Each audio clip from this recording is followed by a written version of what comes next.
we don't have a ritual. At the end of every show, we go pew, pew, pew. But at the beginning of the show, we don't really have anything. Gird your loins for linguistics. I think we could workshop that. Put that one on the maybe pile, shall we? Mm-hmm.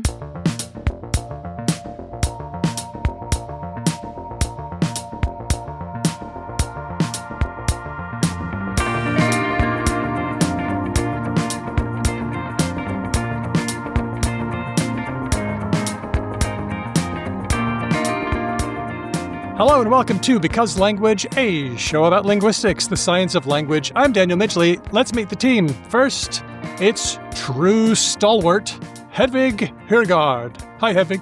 True stalwart. Stalwart is to be like resistant, to be strong. Is that true? That's right. And you're here. You're always here. You're getting up sometimes very early in the morning. I'm not always here. I've got word games on the mind. What's your favorite word game that you play? Do you have a favorite daily word game or daily other game? I don't play every day, but I was playing Contexto recently, which is quite fun. That's the like user-friendly version of Semantle, right? Yeah. Yeah. Semantle's pretty tricky. You've got to... I don't actually... Contexto isn't any easier, is it? It's just presented in a way that is like nicer and more user-friendly? Or is Contexto easier? I remember Semantle being pretty hard. Context. It's hard. It invites you to see the similarity between mandible and toaster. You're right, that is very similar. I get it. There's, both use word embeddings. I think you're right. I think they're essentially the same thing.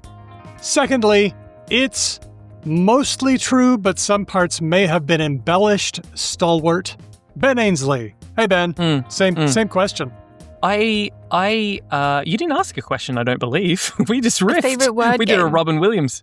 Oh, favorite word game. Sorry. It was that long that Ben actually forgot the question. That's not hard. It could have been a 3-second answer and I would have done that. I did enjoy the mini crossword before the evil empire that is the New York Times paywalled it. Connections, fun. I don't mind connections. Wordle, I actually don't love. Like, I'll do it, but it's quite far down my list. I actually hew towards the non-linguistic riffs on those games. So I really like Framed, the movie guessing game with the frames, the still images. Yep. I really like the various geography ones as well. So Worldle and Global are both games I like very much. Very cool. My favorite right now is Jiznep. It does a rather long quote, and it's arranged in 5 or 6 different lines because it wraps around. So there they are. All the So it's like 6 lines deep, and at the top of each column is all the letters you'll need for that column. Oh, okay. So it's a bit Sudoku-y a little bit, right? Maybe a little bit. Oh, you know what? a little bit. For the purposes of our discussion, I'm going to say yes. Okay, well, good. Word games are on my mind because across my desk came a book, Across the Universe by Natan Last. Now, if you're not in the cross world, you might not know who that is. But if you are, he's a legend. He actually got a crossword puzzle into the New York Times at age 16, the youngest person to do that at the time. Wow. And he now does crosswords, but also poetry and asylum seeker advocacy. He does all of his stuff in the pages of The New Yorker and The New York Times. And the book, Across the Universe, is a tour through the history of crosswords and the future of crosswords. When I get a book like this, I try to skim it for the interview, and I couldn't. I couldn't skim it because nice. It was too yummy.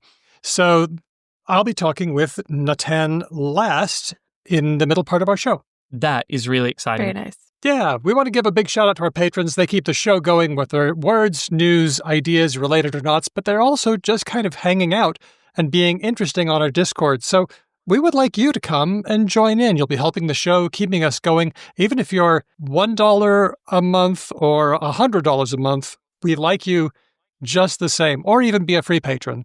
Come see us. We're patreon.com/becauselangpod. Hey, Daniel. Mm-hmm. I got a fever. Fever for what, Ben? I got a terrible fever for linguistic news, and the only cure is you dropping some hot information in my lap. What have you got? Okay. Is it just Great. me, or is that just like becomes so sexual? Like, especially like I have a fever, hot news. Yeah, these metaphors, right? Metaphors of hotness. We're in a sexy space. I knew what I was doing. You know what, Ben, though? There's nothing that you can do about this fever. There is no cure, because when I try to give you the linguistic skinny, the only cure is more. More. Oh, wow. Yeah. Look at him go. You really liked crude limericks when you were a kid, didn't you? I can tell. I'll have to ask the man from Nantucket. Anyway, this one is a new one from Dr. Adele Goldberg of Princeton University and Dr. Shahar Schertz, published in Language. Remember Hedvig talking to Adele Goldberg in our episode 121? It was so good. Well, this is the latest work from Adele, so, of course, had to devour it. Ben? Yes? You were kind of surprised by us saying that linguists don't really know what a word is. Could you just elaborate on that a little bit? Because I thought that was... I think I might have gone on a registered trademark Ben mini rant on this when it came up last time. Kinda. But it is always amusing to me when you find out that a field of knowledge, once you dig deep enough and get like in the weeds enough, actually has some serious issues with what an outsider would assume is just like baseline agreed knowledge in that field. For instance, you mentioned that linguists don't really have a cohesive agreement on like what a word is, which to me is a bit like a doctor or doctors generally not really having an agreement on what like cancer is really. And now, I don't know this for sure. That might actually be true for all I know. The other day, someone was like, cancer is actually like a rather broad concept, and like maybe endometriosis is cancer. Yes. Like, why don't we call endometriosis cancer? And or like certain kinds of endometriosis, when they start producing their own estrogen, it's like, that's what a cancer cell does. That's a cancer.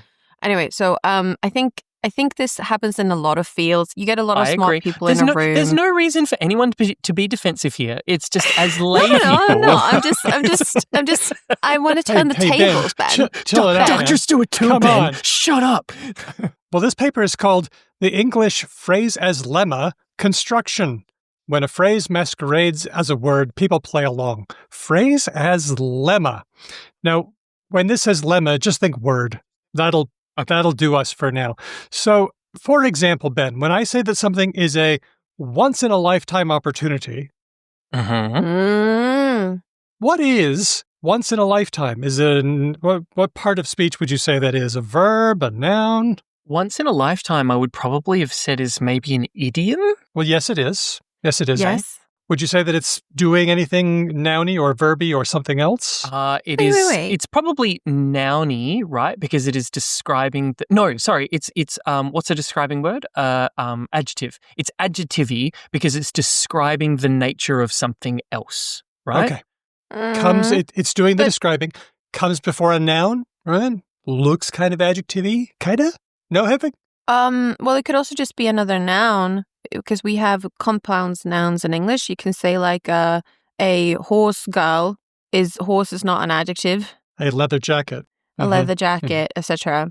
So a once in a lifetime opportunity. I also would say once in a lifetime. I'm not sure it qualifies as an idiom, because you can take it apart by its parts, and it means what it means. That's true. Well, we have talked about lots and lots of phrases like this that sort of masquerade as words. For example, marry me chicken dish. We've talked about both sidesism. We've talked about a lot of these. Yeah. So this paper describes these as a phrase as a lemma. It's a phrase that behaves as if it were a simple word. So here's one of the contentions of the paper. They argue that we can't shoehorn them into other categories like nouns and verbs, because they don't have the same distribution as adjectives, for instance. They don't act the same as adjectives. They use an example. Here we go. Stephen Colbert, in a show, there was a story about how Selma Hayek's owl coughed a rat hairball on Harry Styles. I guess that was the thing that happened. Told the story on Stephen Colbert's show. And Colbert said, meanwhile, in Selma Hayek's owl coughed a rat hairball on Harry Styles news. So he was able to do the joke better than I could, but the paper says he treats the event of the actress's owl coughing up rat hairballs on the singer-songwriter as if it were familiar enough to be a lemma named by a word. It's like when I do it that way, instead of saying it as a sentence, I'm using it I'm using it as a phrase, as a lemma, and then I'm inviting you to pretend that this is common enough to be a thing. I'm making it a thing. I'm making fetch happen. Well, you're talking to your audience who listened to that story at some point.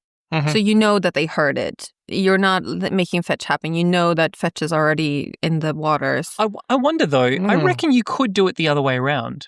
I reckon if you're a good performer, right? I think a person like Stephen Colbert, who I have a lot of performance respect for, could probably lead the story. Like he could pivot from one story to another and turn to a different camera and be like, meanwhile, in Selma Hayek's Owl coughs a rat hairball on Harry Styles news, and then just basically repeats that. Selma Hayek's Owl coughed a hairball on Harry Styles. I think that'd be more Norm Macdonald's thing, wouldn't it? Yeah, possibly. This brings me back to the fact that, like, if I had endless money, funding-wise, and got to do anything I wanted, I think comedy is under-researched because they're doing funny things with common ground, like setting things up and turning it around, and like comedy is so tough as well. Like, there's so much to analyze.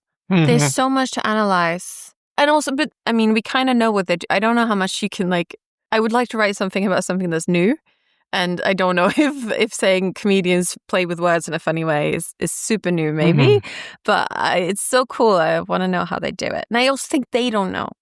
Let me get to some of the findings of this paper. First of all, when you pick up a phrase and use it as a lemma, they say they're treated as known, as a known entity, even if they're not, which makes them kind of funny. So if I say, oh, I can see that we're up to the cleaning the fridge stage of work avoidance. Now I'm treating that like it's a known thing. So it's funny. But it works. Yeah, 100%. It presumes that we share some common knowledge together, which is another thing that we love to do with language. Oh, no, you and I share a thing, right? And in fact, they even did some work to show that people judge these high-frequency phrases as lemmas, phrases as words, as implying more common knowledge, as being wittier, and being more sarcastic than if you had just gone ahead and used the phrase or the sentence in the regular way. They also mentioned British drunkonyms. Now, we've talked about drunkonyms maybe before on the show. The thing where you say, like, as long as you say any sort of noun, so you can say any sort of noun as long as you preface it by saying, I was totally. So look around you and name an object in your house right now. I was totally video game controlled. I was spaghettied. Well, that's an actual word. I was totally spaghettied, I swear to Zeus. I was totally scoffed. I was totally... totally scarfed, right? Yeah, I get it. I was totally mattressed. Yeah. And if for some reason, it doesn't matter what the noun is, that construction is already set up in the I was totally part. Yeah. And then you could just go ahead and do it. So I think that this paper says a lot about the constructionist view, the idea that we have constructions in language, these bits of our repertoire that we can sort of pick up and use. These phrases as lemmas are constructions that we can just go ahead and use in different ways. They're not nouns, they're not verbs, they're not adjectives, they're phrases as lemmas. They act differently, and this is an interesting look at how we understand words and how we understand what someone's doing when they do what we don't expect. I feel like English does this a lot. I wonder how true it is for other languages, but... They do give some non-English data as well, so we'll slap up a link to the paper on our show notes for this episode, because language.com. And I noticed as well that it looks like the PDF is available for free, which is very... Yay for open access. Everyone's favorite. Now, have you ever thought that there was an emoji that existed and then you found out that it didn't? Oh, this is like a Mandela effect for emojis. Yes, it is. Mine's binoculars. But I have also found that some user interfaces will only show me some emojis also. Really? Yeah. Well, it's funny, right? Like, so I only noticed the other day that Outlook has its own suite of Microsoft-specific emojis. That too. When you put it into, which then makes me wonder, okay, maybe they haven't replicated all of them. So maybe that's something that you're encountering, is they have like a reduced library or something.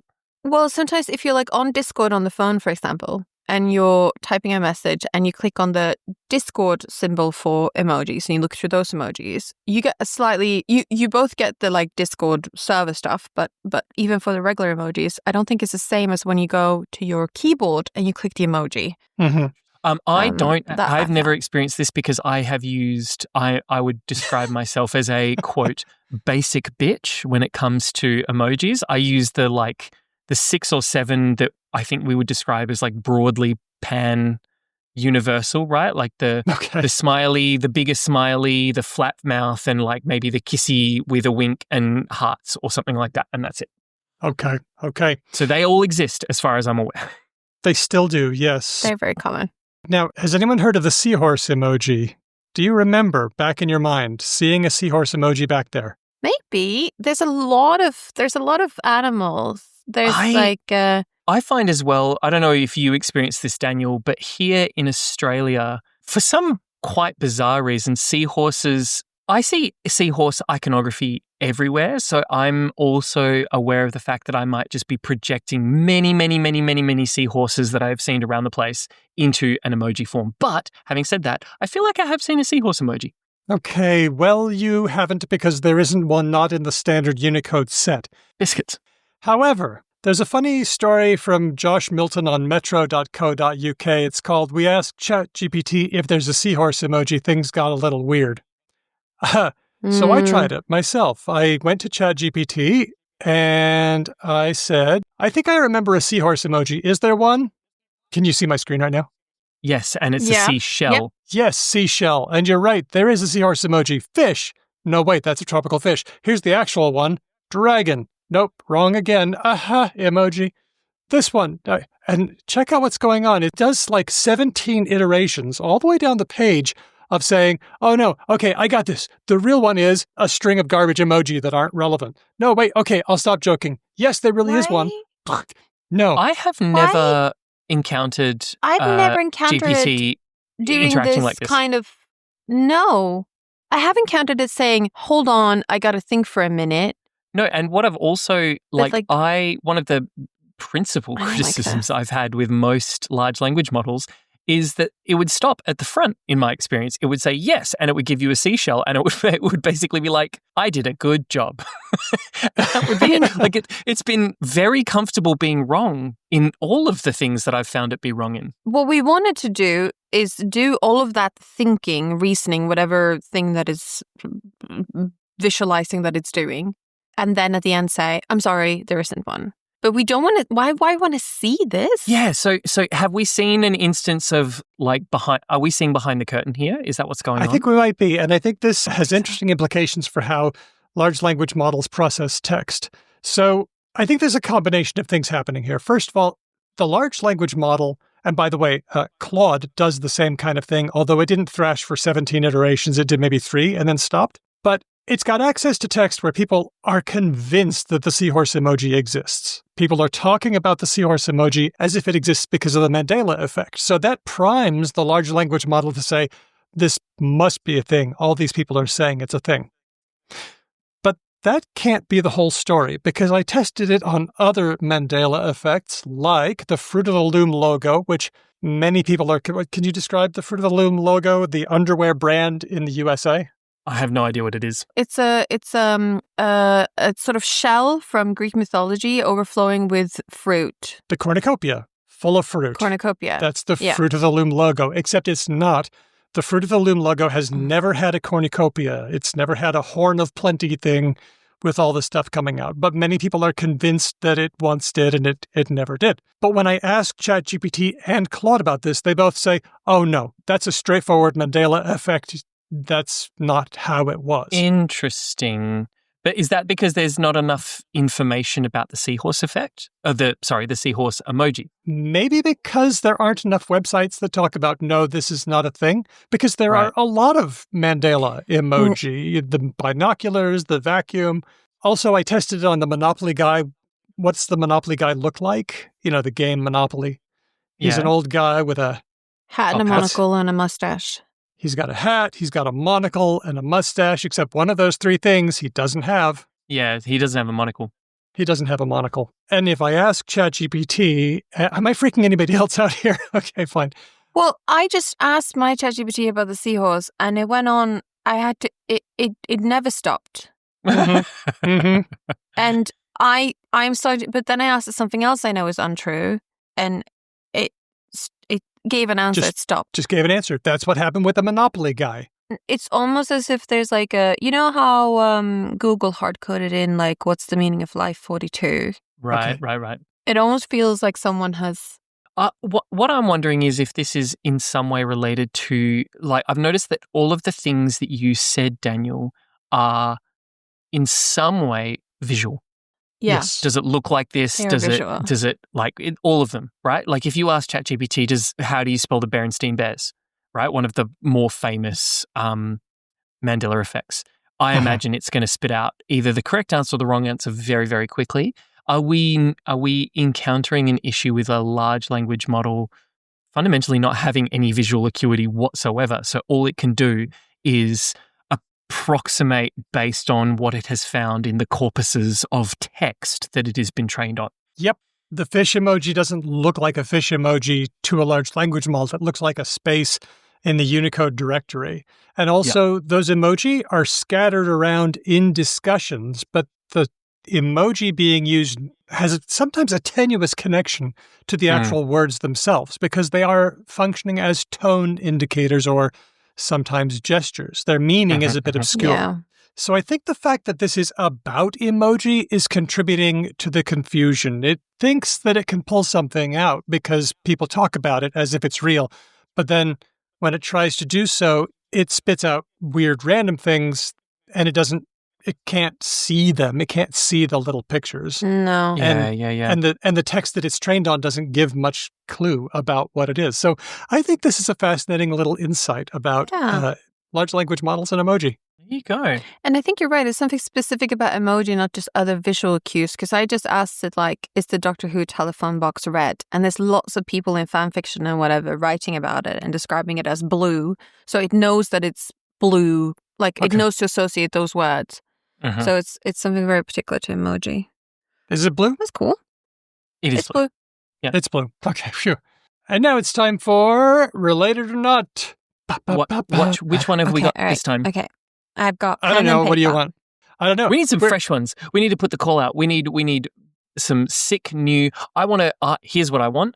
I want a jungle Related or Not intro song. If someone out there can bring me like a real like Related or Not, like that kind of thing. We're leaning away from AI though because it's stolen data. Sure. No, I'm asking people to go and make it on like some kind of like little like free loops or we'll something. play it. Yeah, we'll play it. Sure. Okay. Well, this one comes to us from Duck Off of Water's Back on our Discord. Great name. Pharaoh Cat on our Discord, and also James on our Discord. You know, it's all happening around here. These are 3 pairs. 2 of them are related. 1 of them's not. You got to pick the distraction. Here we go. Okay. Anguish and languish. Anguish. Languish. So anguish is to be like to have anxiety, and languish is to like be lazy, languor about, move slowly. I feel like languish, yes, there's a bit of lassitude involved in languishing, but you could also it could be bad. It could be like if you're languishing, it's never good. Right? Yeah, it's definitely a negative valence. I've always thought of it like in relation to boats for some reason, like sailboats would languish if there was no wind and that sort of thing. And then anguish, which is a feeling of desperation and sadness. Okay, that's 1. Second, experience and expertise. And for this one, because clearly the X is related, these are both Latinate, I want to focus on the per or the pert. That's the part I'm interested in for this one. Yep. Okay. And third, from James, camaraderie and camaraderie, which is friendship and well-being, and camera, the little clicky device that we have on our phones, but a real one. Okay, so those words again, here are the 3 pairs: anguish and languish, experience and expertise, camaraderie and camera. 2 of them are related to each other, but the third one's a distraction. Which one? Oh, I've got a gut feel on this one. I reckon anguish and languish are related. It just seems too French for it to not just to be la anguish. I see what you mean. And then some English people being like, they spelt it languish. So like one came over at one stage and then another one came over at another stage. Interesting. I actually think our little ex-pals are the false friends here. What was it? Experience and... Expertise. Yeah, I reckon they're not friends because I have a feeling, again with French, that when the Renaissance men and women of the early days of photographic technology were doing that sort of stuff, the word they used for the device could in some way be related to like friend or friendly or friendship or something like that. Mm-hmm. Okay, that's my... So the X's are the sneaky devil. I feel like per and pert, I could see how those would be different somehow. Yep. Okay, so you're going for experience and expertise. Hedvig, which one are you going for? I think this was a really hard one. I think you pulled together really fun examples. So I'm also on the anguish and languish are related train, but I think it's one of those pairs like willy-nilly, like they're actually opposite pairs or used to be at some point.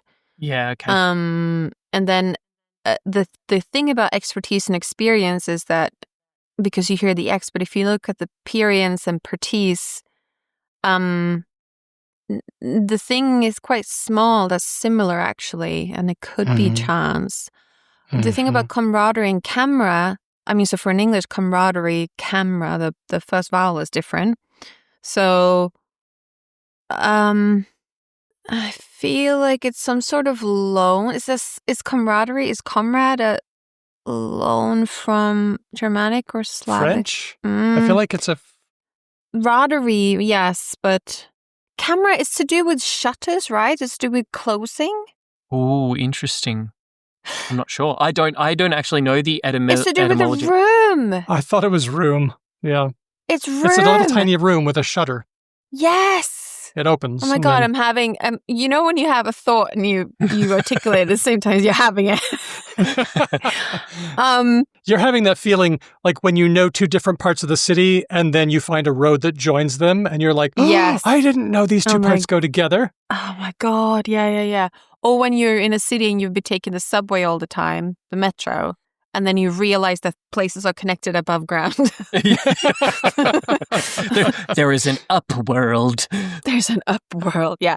Okay. It's really hard. Experience, expertise, or camaraderie, camera. I think camaraderie and camera are the false pair. Okay, that's good. I think for me. This is interesting because we're all three different because I thought anguish and languish. There's going to be a winner. This really? is great. Like, I know that in musical God. directions, if it says langsam, it means sad because that's German. Or is that slow? Yeah. No, it's sad. No, and it then means anguish. slow. And then, yeah, that's it. And then I thought anguish is related to angst. I just thought, yeah, that peels apart into two different things that I know about, sort of. So I'm saying those are the distraction. And the answer is, I was right. Anguish and languish are the distraction. Worst possible outcome. Latin angustia is tightness or difficulty, and then Latin languere is to be weak or to faint. Two different words. They've come together. Yep. English is just like blended them together. That happens like a lot. Like the different colored Play-Dohs in the hands of a toddler. As far as experience and expertise, that pair or pert they're both Latin peritus, meaning experienced or tested. It's a thing that you've been through. And Hedvig, you are quite correct. Camera is a room. So James says they are in fact related. Camaraderie comes from comrade, which comes from someone who sleeps in the same room, or your chambermate. And then it goes back to Latin camera, a little vaulted room, which gives us the box that captures a moment in time, the device you might whip out to document moments of camaraderie. There we go. There we go. Wow. Jinx. Now, second one. People often misspell these two words. They spell loose and lose the same sometimes. Yes. Related or not. Yeah. Loose and lose. Oh. Yep. Are they related? Loose and lose. Loose has two O's and lose has one. Tricky. I say not No. related. I say not. Well, I have to go related then. Screw you guys. And I'm going to justify it, even though I didn't have any reason to. Yeah.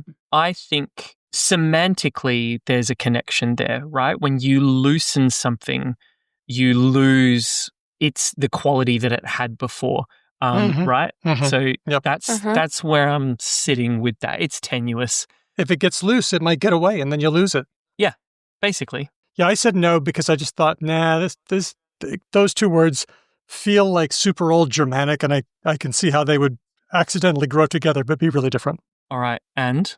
Up to Hedvig now. Oh, she said no. I also guess that they're not related simply because I could match one of them to a Germanic root and the other one not.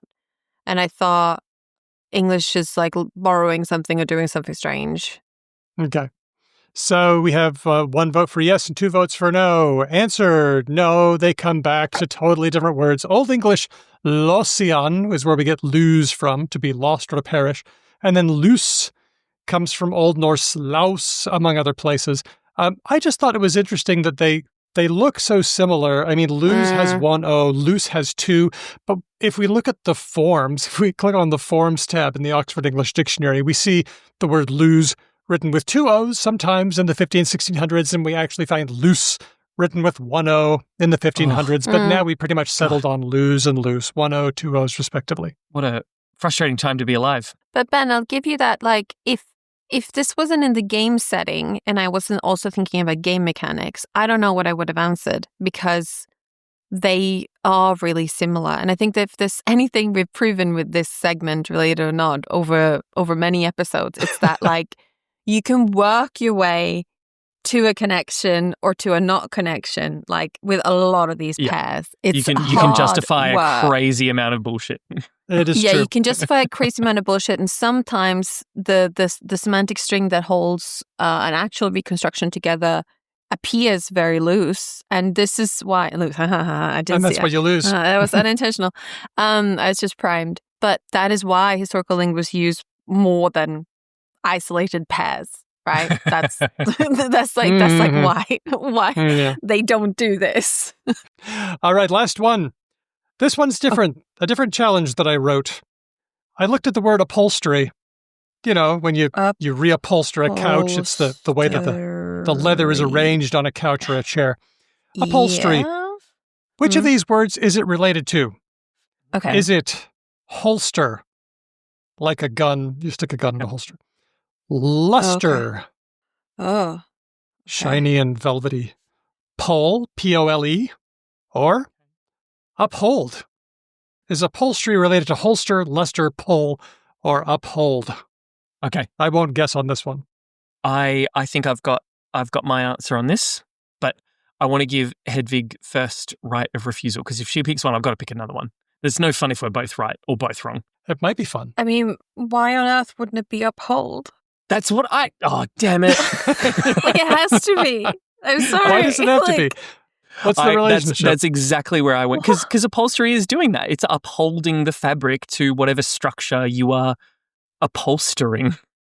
Okay. That's my thinking there, is like you take fabric and like foam and whatever else, which is notoriously very loose and flowy and not very good at staying on things. And then you use all sorts of wizardry like glues and tacks and stuff to keep it in a particular shape for many, many years. You uphold it.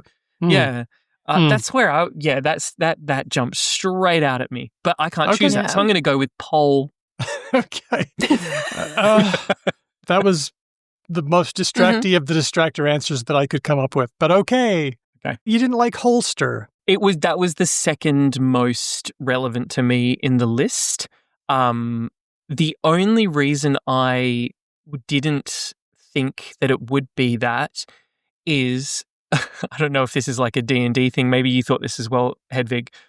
Given my like fantasy knowledge and just general sort of like interest in like the ye old days, leather workers and upholsterers were very different things and very different trades, and holsters were almost universally made of leather. Yeah, being a leather worker was a very I grew up with a leather couch.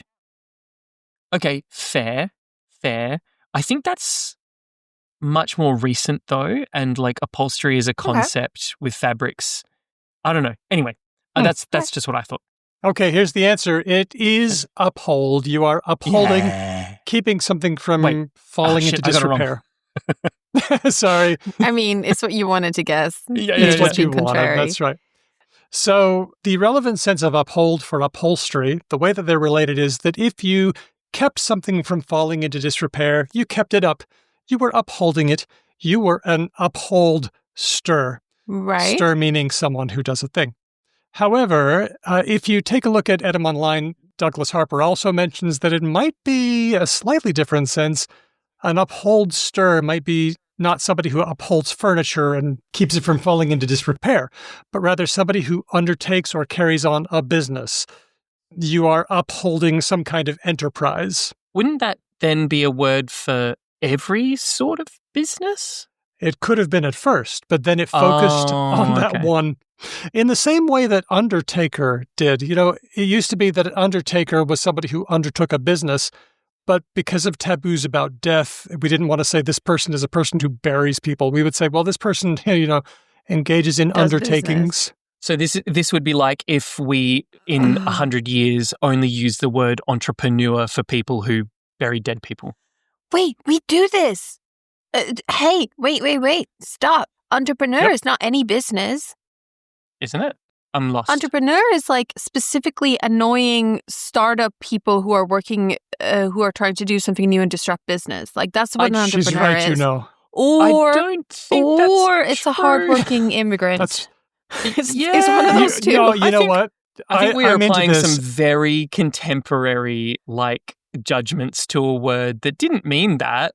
No, I'm into this, though. No, but I'm talking about what it means now. These are the meanings okay. that have attached themselves to the word now. Yeah. Yes, annoying startup guy or hardworking immigrant. That's Hardworking immigrant who sells think dinner. Yeah. That's quite interesting. And gig worker is people who are biking for Uber Eats. Okay, the gig economy. That's a Yep. gig. Right. Or a band. Yeah, This I was is about fun. to There's say, a fun they've taken pairs. that from the music world. These are What a great word. annoying startup guy and immigrant hard worker, or someone who is biking to deliver food or playing music. These are really funny pairs. What's interesting as well is I don't think the people who are engaging in the gig economy describe the discrete units of what they do as gigs, whereas a musician does, right? They will talk about the gig I have on Saturday or whatever, but I don't think the Uber drivers say, oh, I've got a gig from the airport or whatever. They just say, No, Mm, but they would that's say, true. my gig is Uber Eats. maybe. But then musicians don't say my gig is playing music. No, so they're referring to it slightly differently. I got a gig tonight. Anyway. Well, fascinating stuff. Thanks to everybody for those words. And if you have a related or not pair you'd like to give us, go ahead and do that in all the regular ways. Hello at becauselanguage.com or on our socials.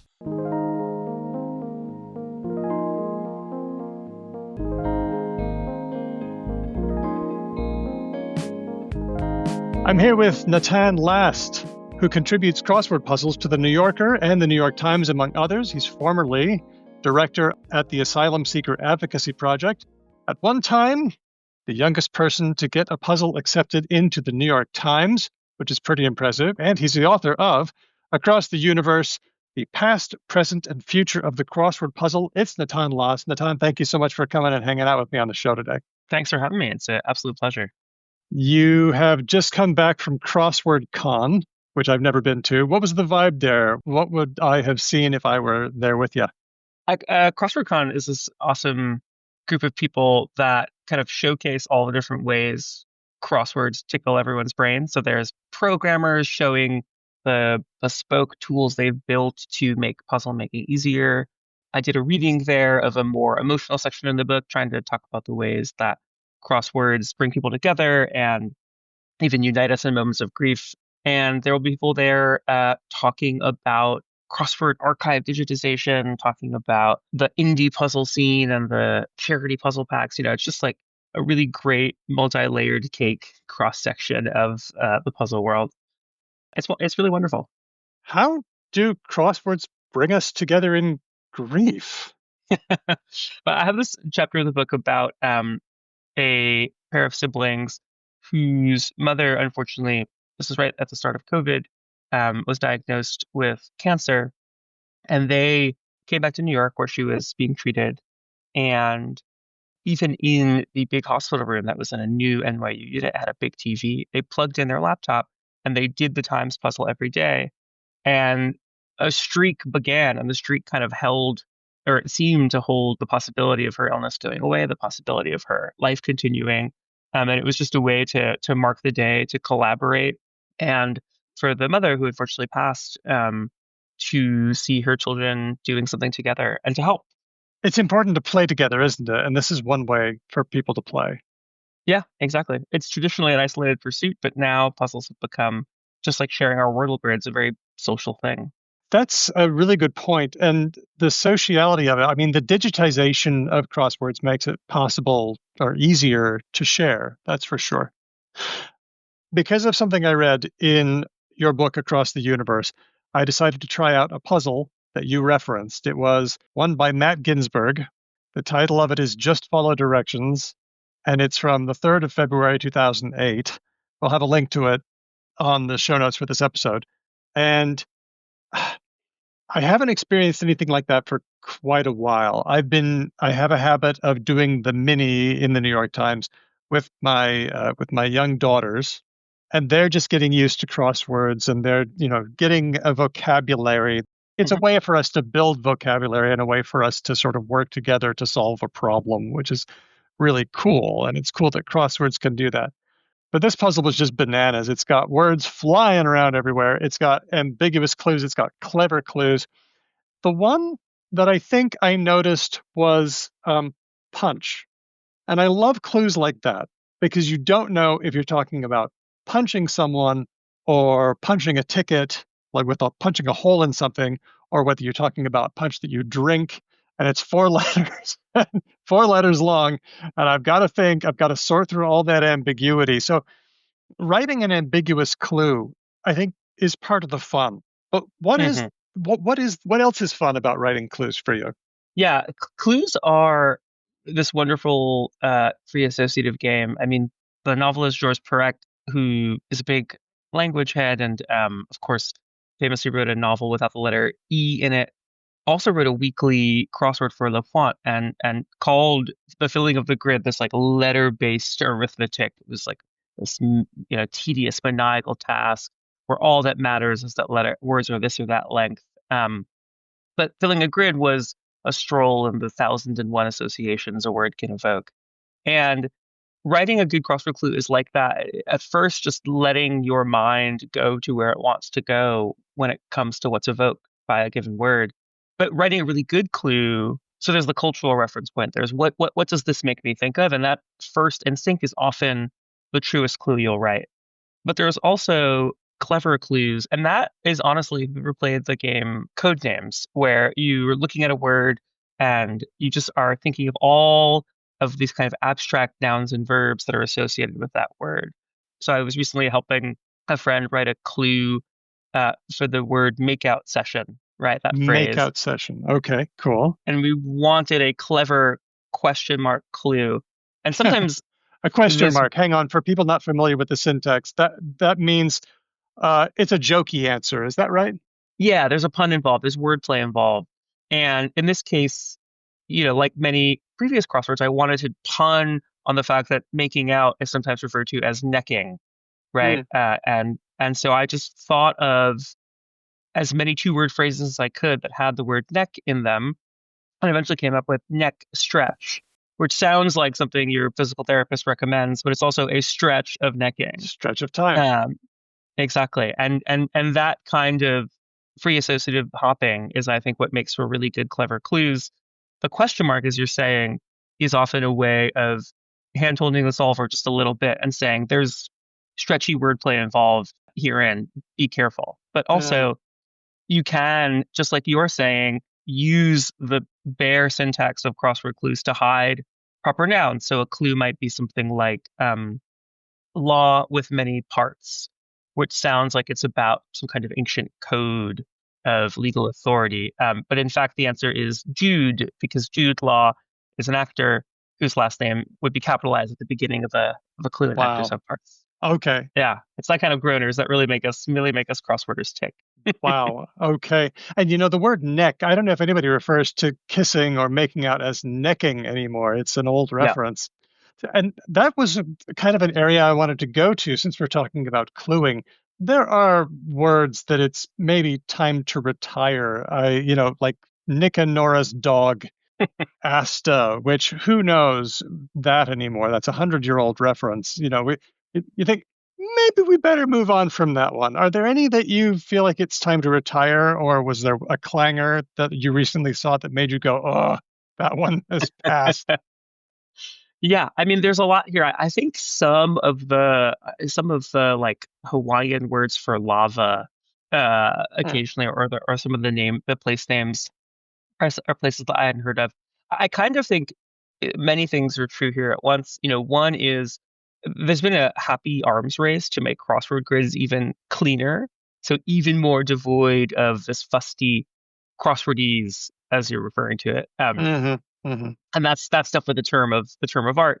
These are words that appear so much more in the crossword grid than in real life. And in fact, there was this cool analysis by software engineer Noah Veltman that I'd quickly shout out, which is about the crosswordiness of a word. So Hmm. crosswordese might be words that like era, uh, ear, area appear in crosswords so often. But of course, those words appear in real life too. So Yeah. he kind of created this ratio that was how often does this word appear in the New York Times crossword grid against how often does it appear in the Google Books corpus, right? So Cool. words that are only in crosswords, and the crosswordiest words are words like Ursa. No one really calls the Big Dipper Ursa Major. Let's see what else. Smee, which is the Ah, captain, I believe, from, Captain Hook's first mate. yeah, I was that's thinking right. of like NNE for North Northeast, which I look at that and I That's just, right. oh my God.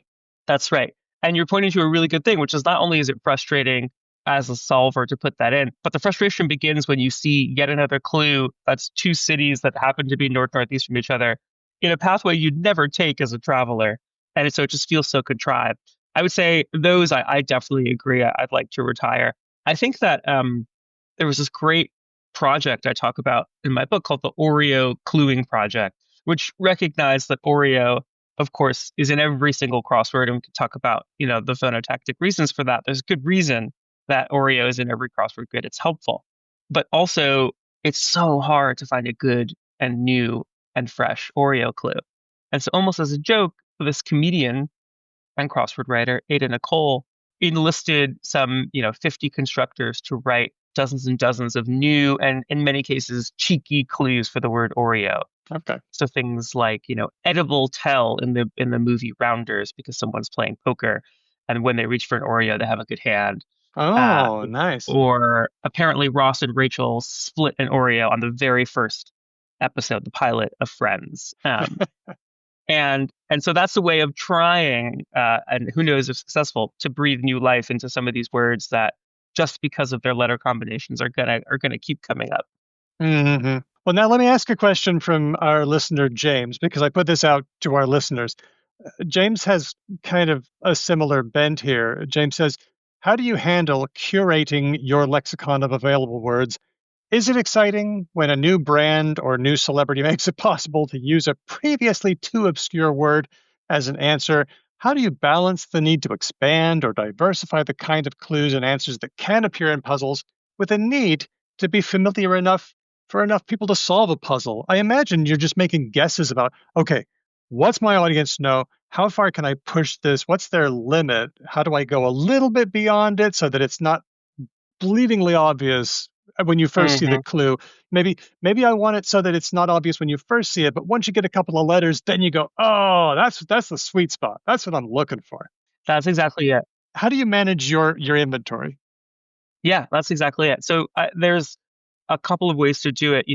Almost all constructors have this text file called a word list, and this can be paper and pen and analog. But what it often is a file that's tens of thousands of rows of words, and then next to those words is a number that represents how highly ranked that given constructor wants it to be in their construction software. And all that means is if you're in a section and you need a 7-letter word that has an N in the third position, it'll show you regular words as well, but maybe higher up than that, you want to see, to James's point, Jin Urso, Felicity Jones's character in Rogue One.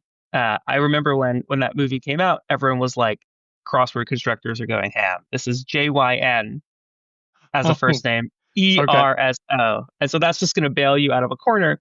And you have the might of Star Wars fandom behind you to say this is knowable.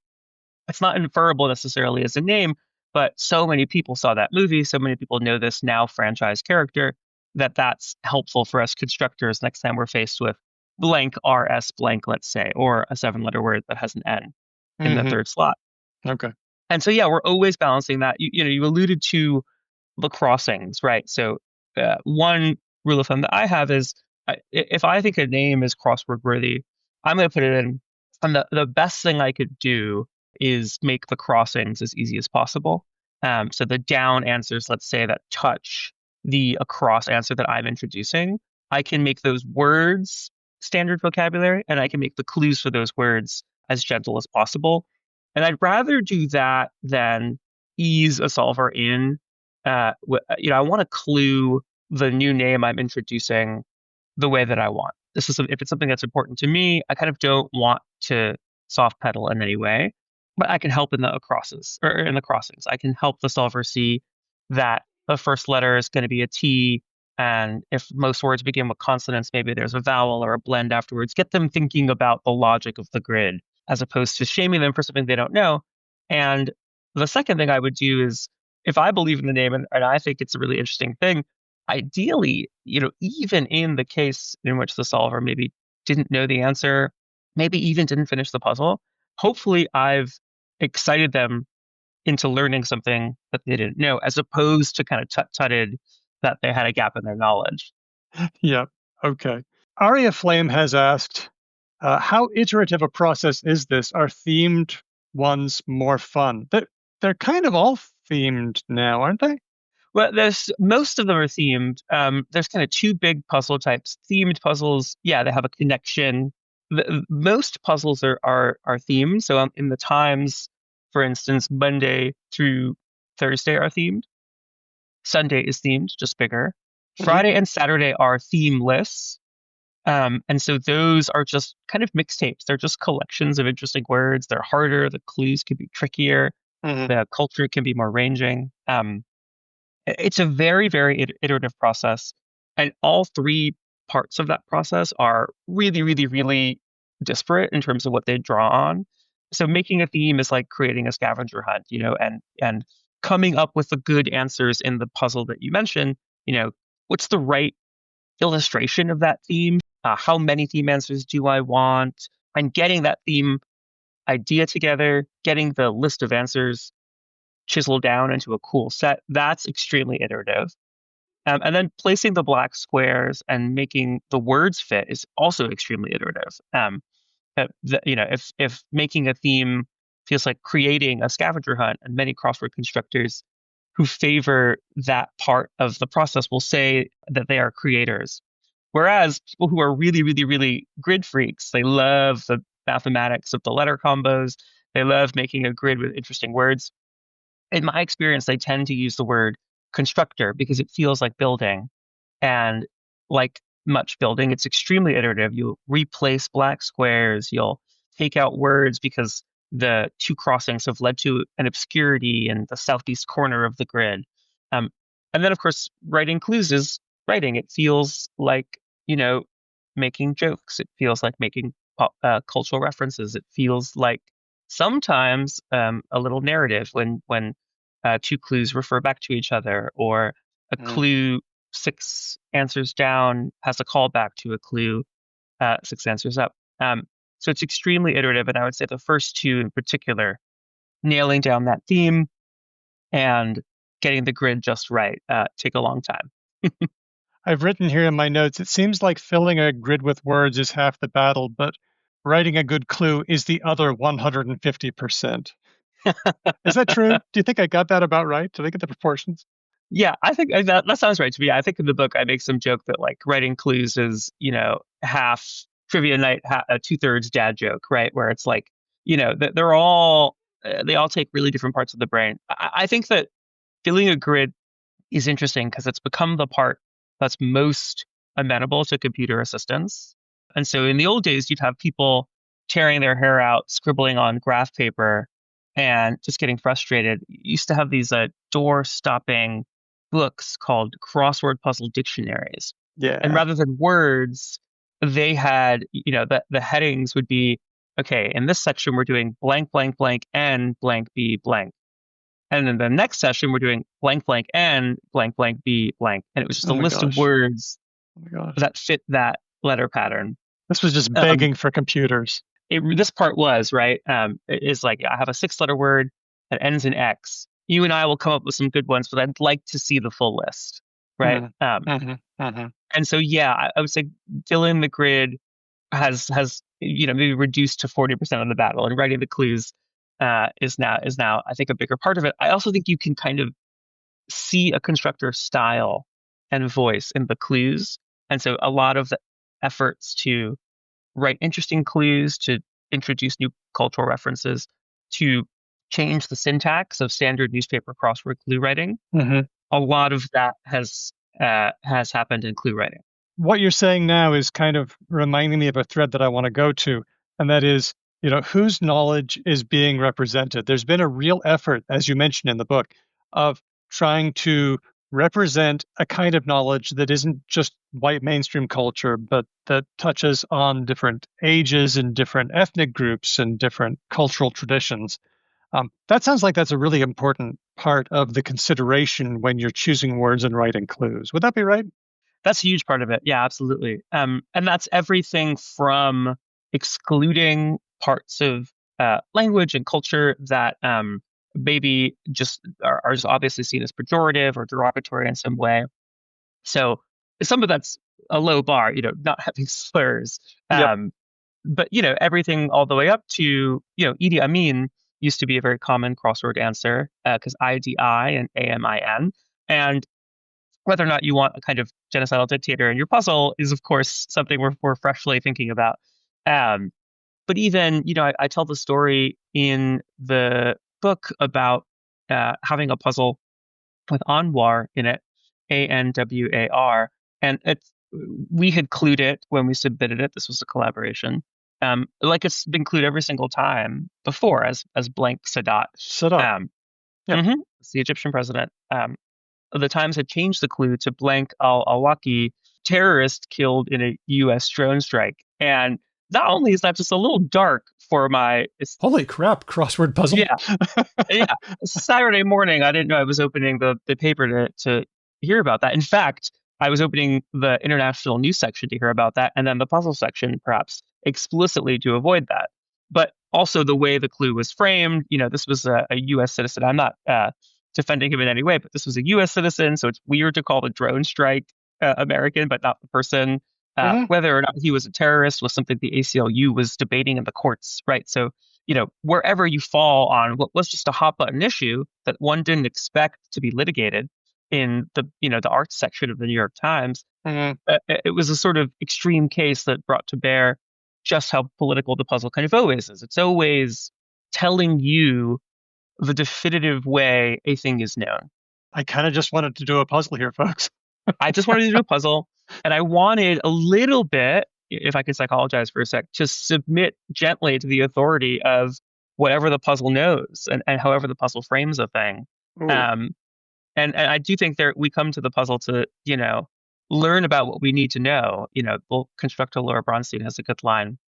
A puzzle is kind of one collection of things one ought to know to go into the world. We solve the puzzle in the morning, and having done so, we feel that we can kind of take on the tasks of the day, right? And so, there's a huge consideration to not cause harm, just as there's a huge consideration to expand, especially the linguistic base, introducing new slang, not sort of tarring that slang with too many qualifiers. So, not doing the kind of Steve Buscemi in 30 Rock, hello fellow kids vibe, where and cluing Riz as charisma, comma, in modern slang, right? It's just like the word has become so wordified that qualifying it in that way others it, right? It makes it seem a little squinty. Suppose. Yeah. And so, yeah, Still hilarious. it's absolutely so funny. Well, that's a big part of it is, introducing modern slang, introducing, the constructor, Erica Sung-Wojcik, had this thing called the expanded name database. And, by her lights, if crosswords are going to have IRA in the grid over and over again, because R is a consonant that can blend with lots of other consonants, and I and A are vowels, and vowel-heavy words are very helpful. In a language where 80% of the words begin with consonants, you're going to need those vowel-heavy release vowels underneath them. And so to her, why not have, Ya Gyasi, the author, YAA, who's an award-winning author, Michaela Cole, COEL, right, an award-winning writer and director. These are people that are famous in their own right and mean a lot culturally to certain communities. And it's just a service, I think, to have those people in the puzzles. All the more so if you actually like them. I think one thing construction has become is a bit more, as I said, of a mixtape, where it's a weird art form because you do need the other person to solve it, but also you like what you like, and putting that in the grid, I think, is often contagious. The grid can be a kind of recommendation letter for stuff you think is cool. That's a good way of thinking about it. You teach classes in crossword construction. What's in the syllabus, if I may ask? Yeah. I teach kind of two sorts of classes. One is, here's how you make a puzzle. Mhm. And that is a really, really hands-on class. And it's divided only among the different procedures in making a crossword grid. So, class one would be, how do we think of a theme? And we taxonomize existing themes. Here are the kinds of themes where you add a letter and make a kooky new phrase. Here's a theme where you've noticed that these 3 Dr. Seuss books are all 15 letters long, and that's all we're doing. We're just doing a Dr. Seuss tribute puzzle.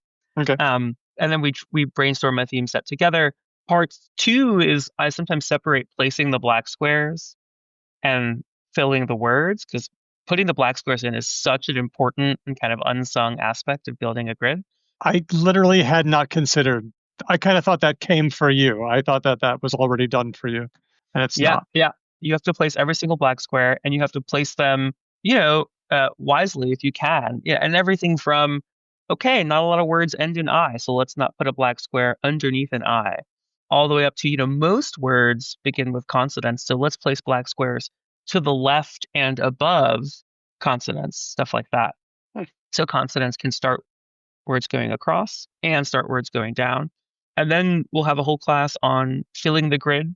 And that's everything from the software that people use to make that a little easier, but also, where do you start? What does it mean to have what does a good crossword grid feel like? Does it have a ranging set of answers? Does it have interesting vocabulary? Does it kind of do that crossword thing of combining high and low? Erudite reference and Groner pun. How do we do that?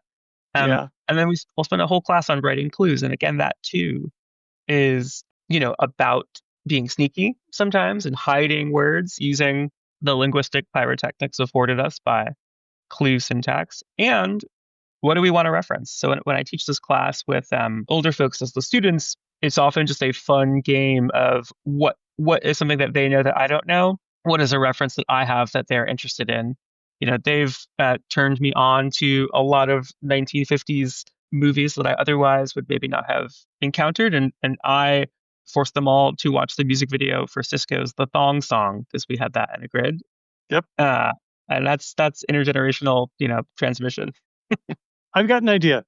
I would like you to test me on some clues that you think are cool, but cool in different ways. Like you mentioned that there are pretty straightforward ones. There are some obscure ones. There are some jokey ones. Would you please do a lightning round where you can just throw some at me that you think Sure. are representative of the art? No problem. Here's one that I wrote from a while ago. Okay. I'm going to suck at this. It's, they might be put on a stretcher. And they might be, and it's 9 letters long. Oh, and it's 2 words, 4 and then 5. They might be put on a stretcher. Okay, now there's a stretcher thing. That's where you carry off injured people, but I don't think that's where we're going here. Hmm. What other kinds of stretchers are there? They're tall tales. I Because like a that. tall tale is a stretcher. Did I get it? Did I get it? You're right that stretcher is the word that's being punned on. It's not in that direction, but it's in another direction. So what it Dang was it. another thing you might call a stretcher. Um, nope, I ain't got it. I ain't got it. A stretcher might be someone who stretches, and they might wear stretchy clothes to stretch. So the answer is yoga pants, which might be put on someone who's doing some stretches. Um, You know, I think if I'd gotten a few of the other letters, I might have had it. That's really good. exactly, yeah. I love it. I love it. This Oh is wow. the fun thing about clues is that, like, of course, you would have had some of the crossings, and you would have been using both the part of your brain that's like, okay, what words fill this slot, and then also you would have been trying to decipher the pun, and so it's a good combo. They are stretchers. Okay, give me another one. Give me another one. Now that you know my level, you've taken the measure of the man. Here's one of my favorite sort of sing-songy ones: morsel a horse'll eat. Morsel a horse'll eat. And 4 letters, would it be oats? Yeah, exactly. 3 letters for oat, singular. Oat. Exactly. Yeah. Yay. Yeah. That's cute. No, that's very Yeah. nice. I like that. That feels good, and it's not too Hmm. tough. I Not too feel tough. like it makes me feel like you're clever, and that's what you're trying to do. So that's good. Okay, Well done. I'm fresh off of that success. Give me one more that you think is representative. Do you want a really tricky one or a really hard one, or a really easy one? Those are the tricky or hard. Those are the two choices. I think I'm feeling kind of Tuesday-ish. I'm not feeling Friday-ish. How about article seen in many newspapers? 3 letters. The article. Oh, okay. Well, now that you say article, I'm figuring article is the one that's getting punned on. So I think the article is going to be the.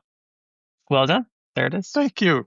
I think I read that one in the book though, because I think you stuck it in the book and I read it there. So I might have cheated, but who That's okay. knows? That's okay. Maybe I Yeah, we'll didn't. never know. I'll never tell. Thank you. That's really cool.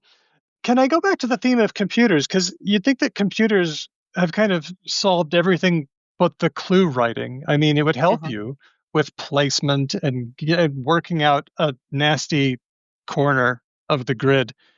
But it's not as simple as that. I mean, these are tools, but they don't do it for you. Or have I got that wrong? They don't do it for you. And I sort of think they won't anytime soon. A funny thing about crossword writing is that it almost feels to be like some of the aspects that we might think AI is useful for, we have kind of simpler tech tools for that are perfectly fine. So it's not a big value add at the moment. As with many AI things, actually. It's overhyped a little bit, right? And I would say, as far as AI has gotten, I look at the LLMs and it's very fun to see them hallucinate, right? It feels like they're still not like us. I do think the hallucinations have They're not decreased. like us. They're not like us. They're not like us. Yeah, yeah. You and I are obviously real, as we all know. um, but it's definitely the case that AI has gotten better at hallucinations. What it's not quite good at yet is semantic play. So, for instance, if I want to think of a theme, there was a theme that Patrick Barry, who's an amazing constructor, came up with, where he noticed that the word "sore loser" repeats every single letter except for the L. So there's 2 S's, there's 2 R's, there's 2 O's, there's 2 E's. L is the odd one out. Interesting. And that's a fun thing to notice. It would be so hard to come up with other examples. That's not the kind of search a human brain is very good at. That sort of exhaustive, going through everything in an efficient way. It's really, really hard to come up with that. And he was struggling, and other constructors have come up with this kind of theme, struggling to come up with other examples. But that's a really easy Python script to work up or something. Mhm. Yep. And, just saying, search through this dictionary and unearth gems like Hippocratic Oath, in which every single letter except for R Oh, is repeated. all right. Which is an amazing find. And I sort of think we'd never come up with that on our own. Not only that, but seeing the full sweep allowed him to, starting with that L of sore loser, take the extra letters and spell out leftovers, right? Which is Oh, so a really nice good. Oh, way to tie them together. delicious. Really, really fun. Really couldn't do that without writing a teeny tiny program to unearth these gems. AI can help you do that a little faster if you're not a coder. hmm And so hmm that's a nice thing. But there's also just been this huge reaction to two parts of crossword construction. One is the way that the word list management is having this like big dictionary file that's got some words scored high and others demoted down low. Every now and then, newer constructors will kind of unplug and do the slow food version of construction, and they'll take Cool. out graph paper and try to fill a corner by themselves, just to remember that that's its own skill, and also to do something that feels a little active, because in extremis, the crossword construction software will say, you want a section of this grid filled? Yeah, one across is strong, two down will be opera, and we're done. And you don't want to do that. You want to fill the grid yourself and kind of pick every word. So there's a sense in which, with filling the grid, people have tried to beat back the machine assistants. That's also true for coming up with a fun theme. Hmm. So, AI is quite good at letter-based search. It's pretty good at some phonological search. So the linguist Tom McCoy, who's also a constructor, a crossword constructor, used, I think it's the CMU phonological corpus, to come up with pairs like thorough, that are like phonemically identical, but for the stress, right? And then you can clue them in a silly way. So this is thorough being thorough, right? Hmm. All that's changed is which syllable has the stress. And that's another one where it would be really fun to sit around and brainstorm other examples of that. It's also quite useful to write a 4-line program that just spits out a list of really cool things. Hmm. It's also really fun to do things you think an AI couldn't. So two friends of mine, Adam Wagner and Brooke Usage, had this cool theme. Answers in the grid were things like crapshoot, but rather than clue crapshoot, definitionally, the clue was drat/drat, because both crap and shoot are synonyms for drat. Nice. I think another one of them was rib roast, right? Which, of course, we're not thinking of as the dish. We're thinking of as joke, or tease, which is rib, and Mhm. roast, which is also tease, right? So they're two synonyms. And semantic search, like that kind of play, AI can't do it yet. And I'm not sort of convinced it will be able to anytime soon.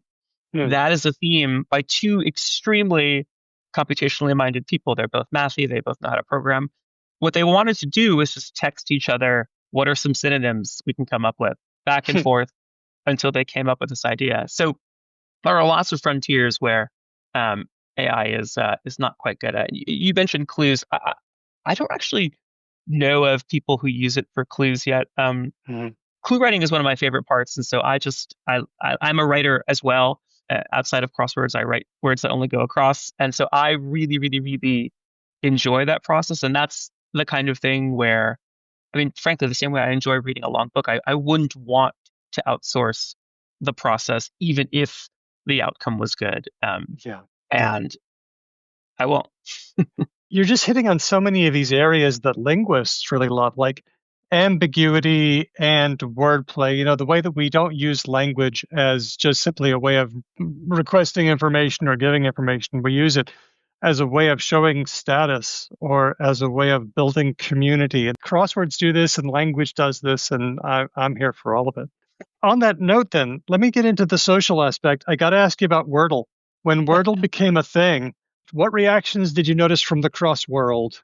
Was there resentment, or was it like, hey, a great new way to play? Or what were you hearing? It was extremely both of those. So I think the crossword community is pretty warm, if I can paint with a broad brush.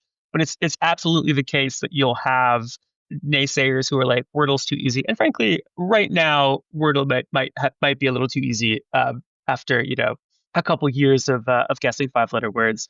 But you just the same, you had so many people who were like, one, this is amazing. People who never did word games, not only are they doing a word game, they're doing it every day.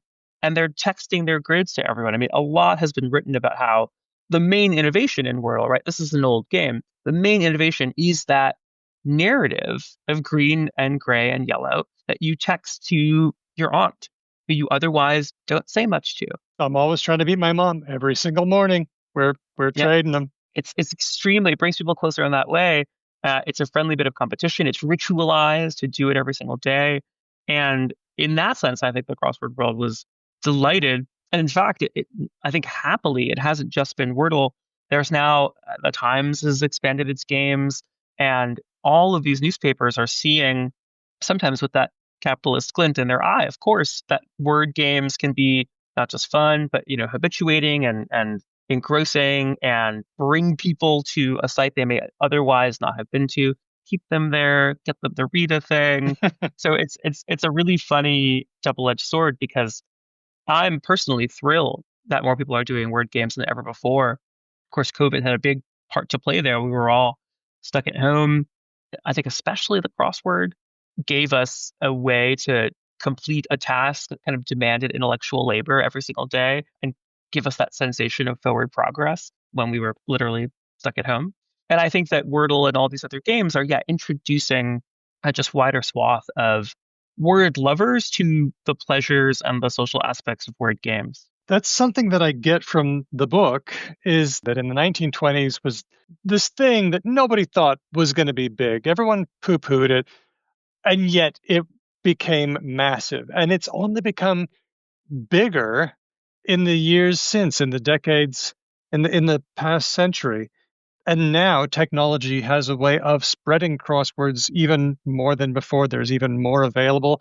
And the human aspect of completing a crossword and sharing it with a friend, we're still doing that. It's almost like we haven't changed. Humans are still humaning, I think. Do you find that this tells us anything about ourselves, that we're still willing more than ever to spend time and money on word games? Or maybe there's no big point to be made. Maybe it's just supposed to be fun and I'm thinking too hard about it. What do you reckon? I think you can't think too hard about it. I think thinking too hard is always welcome. I think that there's a lot of people in the book who would say something like, it's just a game and just having fun.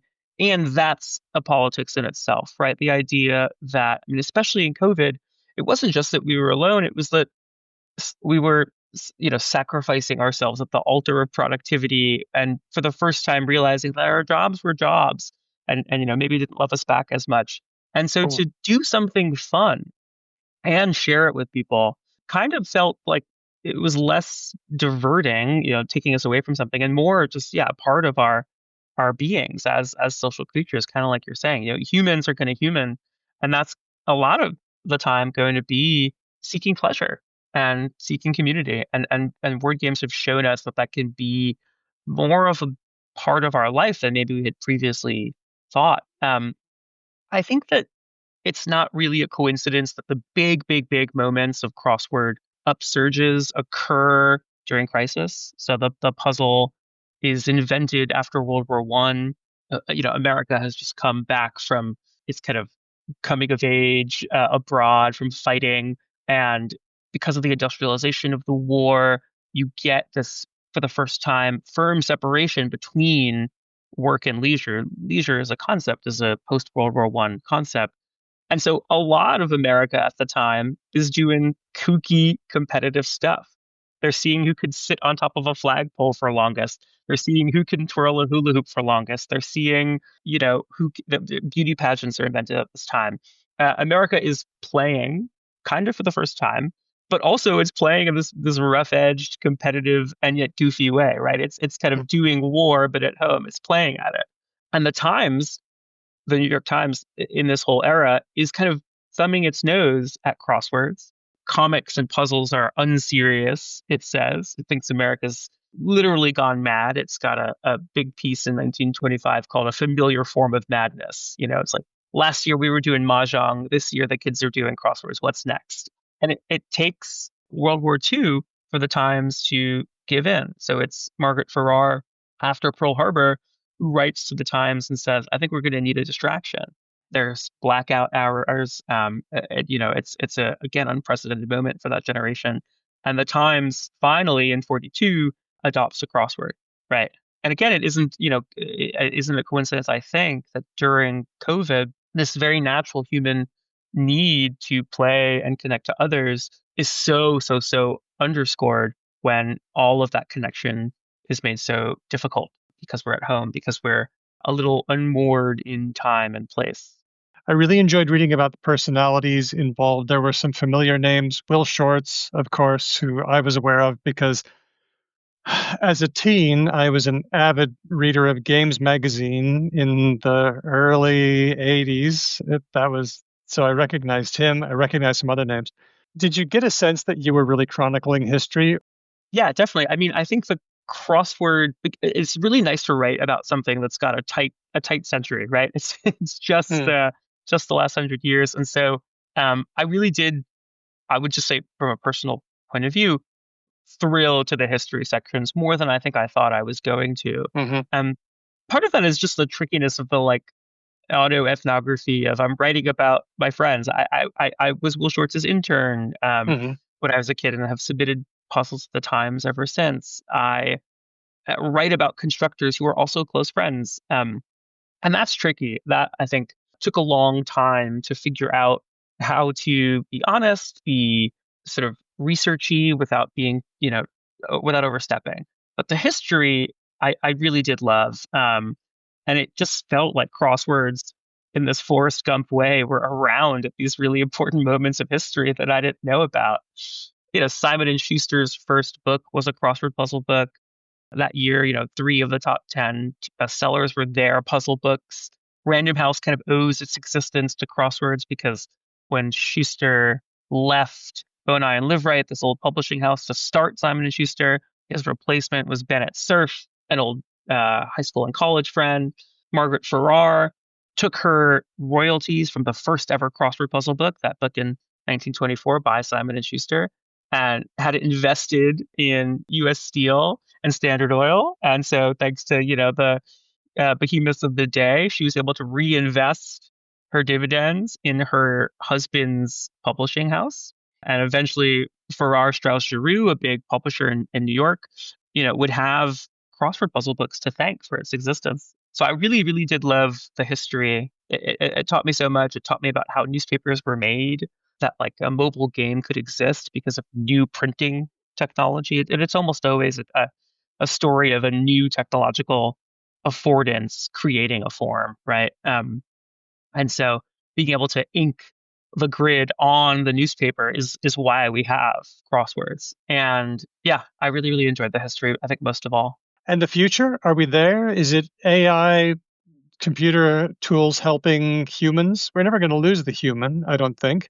I think we're in an interesting phase right now because we're in a kind of second crossword craze. So there was Hmm. that moment in the 20s that you're talking about where people are wearing crossword print outfits and going to crossword balls, and tournaments are making a name for themselves, and all this fun cultural vibrancy. I think now, dozens of newspapers are adding crosswords. They're adding word games. The phone has been our new portal to word games. And so we're in a new mode of loving word games, doing them all the time. And there's a bit of competition among all of these new outlets.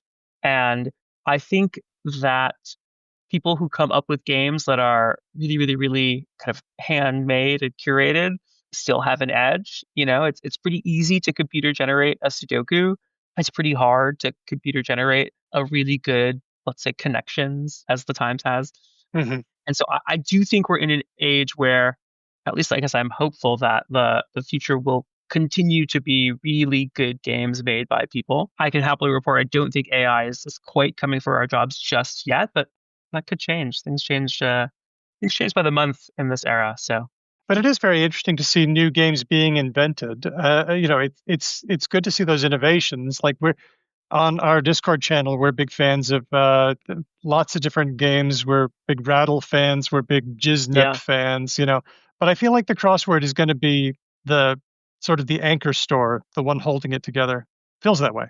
I think so. I think it's very capacious. It unites wordplay, cultural reference, this mathematics of how letters go together, that scavenger hunt feel of a good theme. It's got so much to it that I think you're right. It's got a heavy gravitational pull, and I think it will continue to.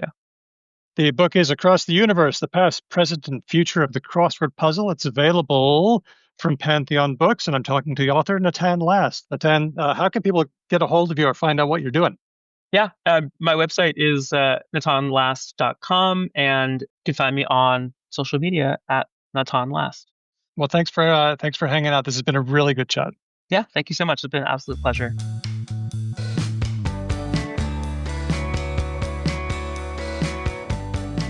It's time for Words of the Week, and we got a bunch of them, so let's rip through them. Okay. First one, protest frog. Okay. Now, maybe I should preface this. International audience, there's going to be a lot of American rubbish in this Word of the Week because, well, there's some shit going down, so I'll try to, keep you acquainted. Hedwig Googling Swedish news. What's protest frog? Okay, so immediately off the top of my head, the first frog that comes to mind is like the appropriated Pepe racist meme thing. I'm wondering if there's some sort of that involved. Interesting. I don't have any real conceptual hand or footholds on protest frog, so I defer to you, Hedwig. Hedwig. I know that there is a frog related to like red pill meme culture, the Pepe the Frog, which sadly was created by someone who doesn't agree with it, by the way. Yes. And every now and then he sues people. Uh-huh. But I actually did see something flick by in my feed of people dressed up as frogs that looked different. And they were at a, I think, not red pill event in the US. So I think it's other frogs, actually. Can I ask, is this anything to do with the delightful inflatable frog costumes from East Asia that salute and do like funny things? So the USA is now a country where the agency known as ICE has power to grab people, disappear them. There's all kinds of civil rights abuses going on. Also, the president of the USA, Donald Trump, is inflaming the situation day by day by saying the big cities of America are ridden with crime. There are continual riots. They are burning. All the glass is broken out of windows. Into this mix comes people who are protesting ICE, people who are making things hard for ICE, following them around, honking, beeping, sometimes rescuing people who are about to be detained out of their clutches. And at these protests, notably the recent No Kings rallies, people are showing up wearing frog suits. The inflatable frog. Okay.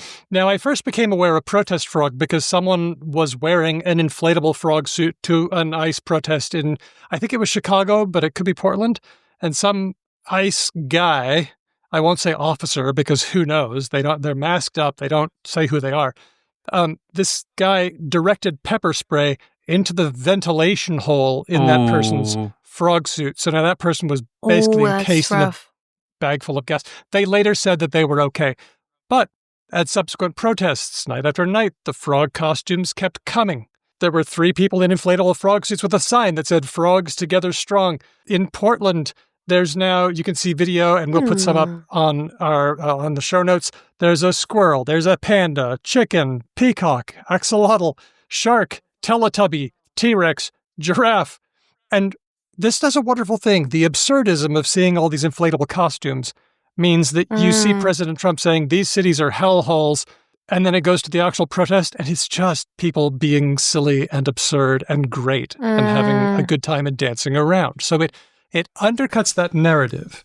It serves as an important marker of tone for the proceedings to remind everybody this is nonviolent. And also it brings in an element of ridicule. Ridicule is amazing stuff. It doesn't hurt good ideas, but it is lethal to bad ideas. Making somebody look silly, making authority look silly, is incredibly powerful. So, my Halloween costume this year is I'm Protest Frog. I have ordered the costume. It's on its way because I think it's of the moment. They seem like a very fun costume to have anyway, right? Like they are inherently a silliness imbibing entity, I think, which is really great. I am a tiny bit worried on your point of not silliness, ridicule. That is true, assuming you haven't yet reached like proper authoritarian fascist regime measures, at which point ridicule is not powerful. Ridicule is unfortunately a very effective way to become disappeared. That's the only concern I have, in that it's really unclear when exactly America is going to turn into like 1970s Chile. And it's very fun and silly right up until it's very not fun and not silly. And that's my only worry. Are people in frog costumes being disappeared? No, not yet. Is that your concern, that that's going to happen? Anybody in a suit just gets... He's saying that satire only gets you so far. If you're in a harsh enough environment, that's not really a powerful thing to be doing.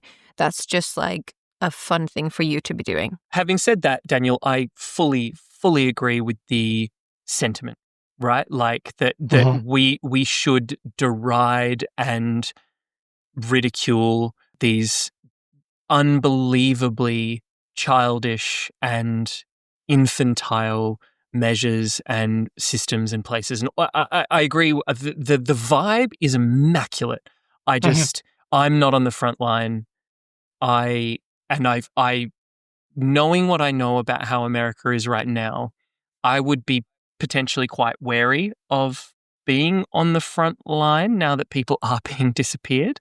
And so I feel really uncomfortable being like, hey, everyone, it would be great if you do this, if that thing is not a thing I would be willing to do for safety concerns. Okay. Let me put it this way then. People are going to protest, and I think it is good of them to put themselves on the line. Definitely. How do we do that? We can do that, in our human skin suits, and that is a very good thing to show up. The addition of inflatable animals is nearly always fantastic. Yeah, I agree. In principle, I agree. It's not saying this is a party. It's doing a lot to undercut the notion that the cities are hellholes and that everything's on fire. And look, I actually think that there is merit to the idea that a protest should, to some degree, be a party, right? Like it's a way of showing that this is nonviolent. There is something to be said about showing up and delighting in camaraderie with your people, with the citizens, with community. I get all of that. I'm scared, Daniel. Yep. I am scared for the people. Definitely. Going back to the word and the costume, I can report that this does stem from China in the end. So since like 2022 at least, I looked this up, there's been people using these frog costumes as protests in China for another purpose, which is seems to me from a couple of pages that I've read so far that it's more of a protest against a highly competitive consumerist capitalist culture where you feel you're being left behind and you're useless, and frogs are supposed to be useless and unimportant. It actually is similar to Pepe the Frog, but with a slightly different angle. It's the anti-Pepe. We're reclaiming frogs.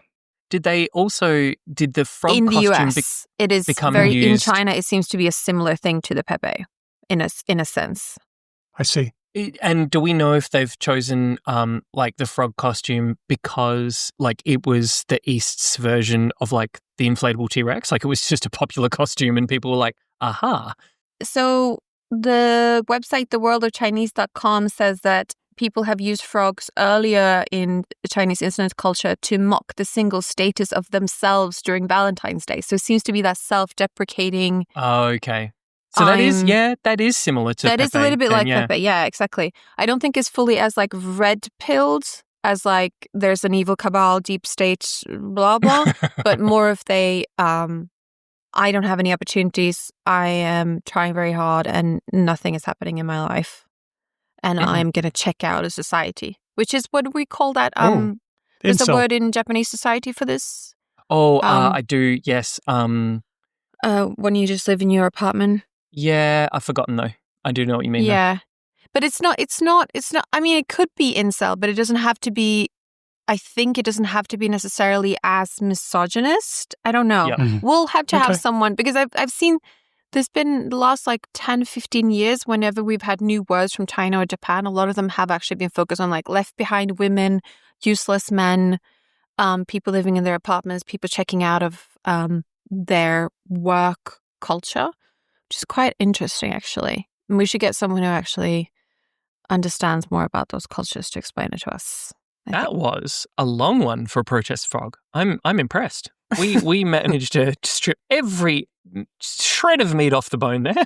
Well, let's go on to the next one. Kavanaugh stop, another American one. Remind me who Brett Kavanaugh is again?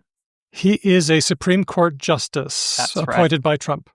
So in September 2025, the 6 Trump justices made a ruling that racial profiling was okay. There had been a lower court ruling that said that ICE couldn't arrest anyone for things like their skin color or for speaking Spanish or for being in a certain place looking like they're looking for work for that day. And the Supreme Court said they blocked that lower court ruling. And so now it's legal to detain or arrest someone because of those things. Brett Kavanaugh, for his part, wrote a 10-page concurrence making the case for summary detention, in which he said, get this is the quote that interested me, and I'm not a lawyer, I'm just trying my best to understand. He said, the interests of individuals who are illegally in the country in avoiding being stopped by law enforcement for questioning is ultimately an interest in evading the law. That is not an especially weighty legal interest. Yeah, they just don't want to get captured because they're just trying to break the law. But hang on, that's also not what I imagine. That is not the core of the argument against racial profiling from a legal standpoint. I would imagine the core of the argument is by racial profiling, you are going to get a fuck ton of false positives. And so huge numbers of American citizens. Now, we all know on this podcast that I believe that people who are in America illegally deserve every ounce of the same rights and freedoms and everything else as anyone else. But thank you. I would have imagined the legal argument is that you are going to harm lots and lots of legal American citizens by racially profiling.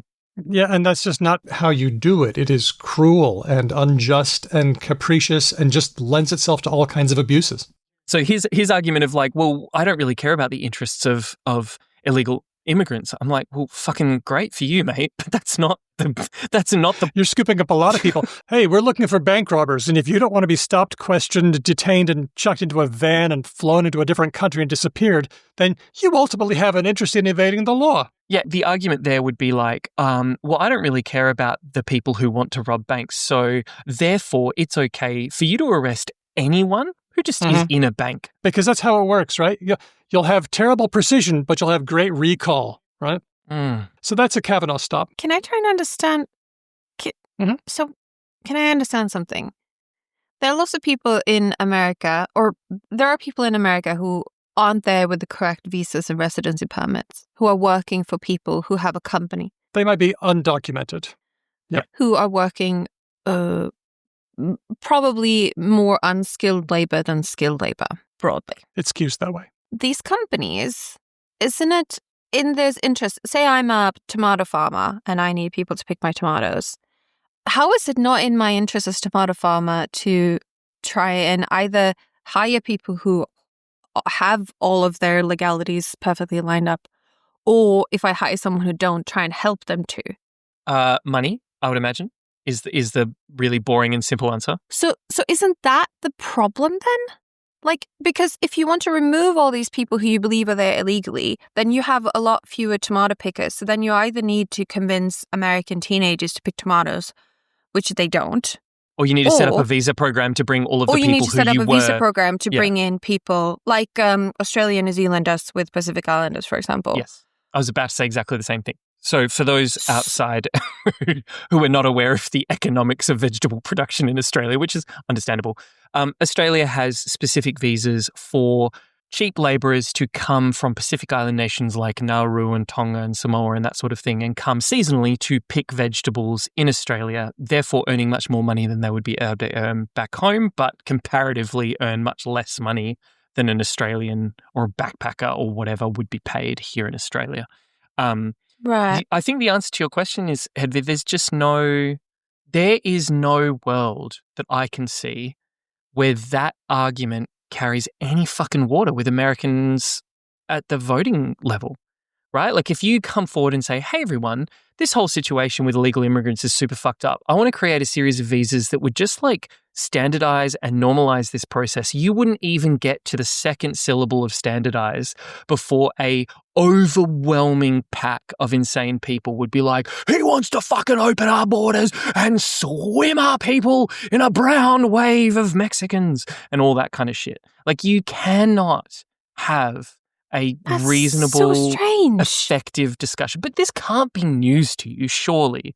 Like No, this because it can't is be news, because- surprising. Because it's like they set up this own little role play of bankers, what's it called? Robbers and thieves. Bank robbers, yeah. What's it called? Bank robbers, where like you have this system where undocumented people who are illegally working, but who are good people and who probably want to do right for themselves, can't easily do it. So they have to be in this like gray category.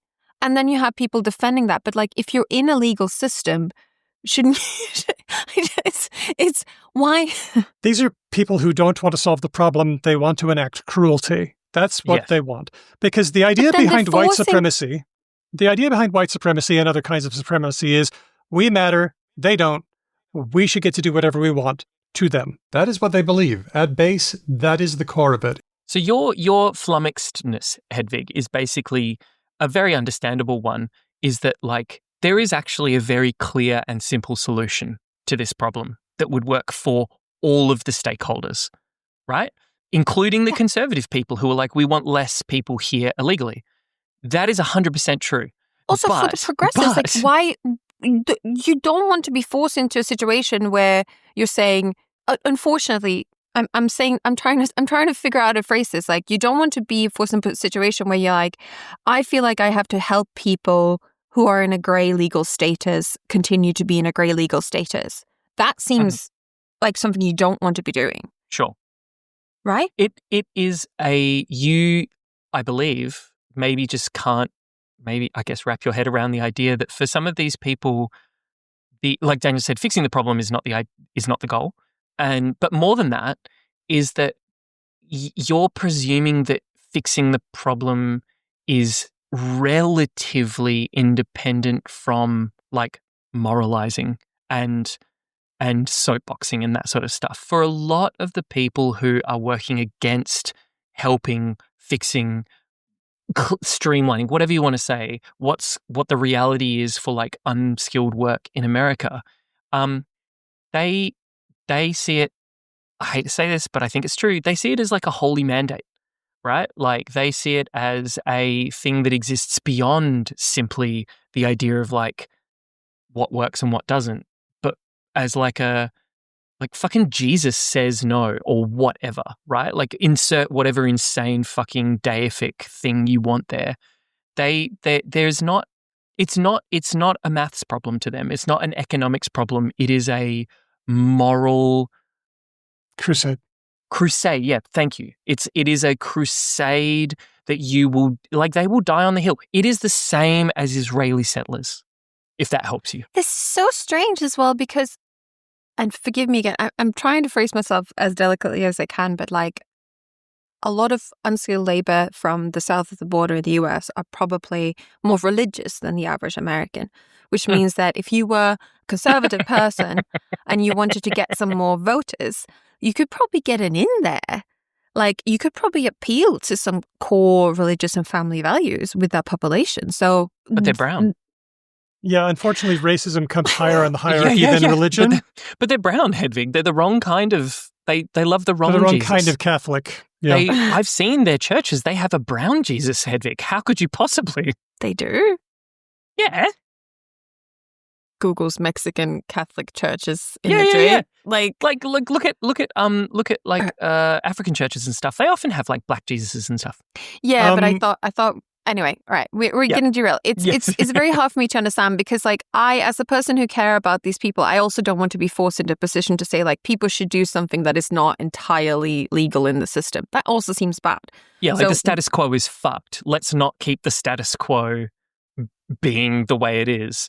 But And then just, like, someone comes hide along and is people like, in but what if we cellars?" disappeared people? And you're like, oh, fuck, okay, the status quo then. But into this problem comes somebody with the moral mind of a 3-year-old who listens to Heinz's dilemma and says, "Oh, well, Heinz shouldn't steal that medicine because stealing is wrong." It's simple for me to say, and bring some cruelty to that and some vengeance. And boy, you've got a really heady brew.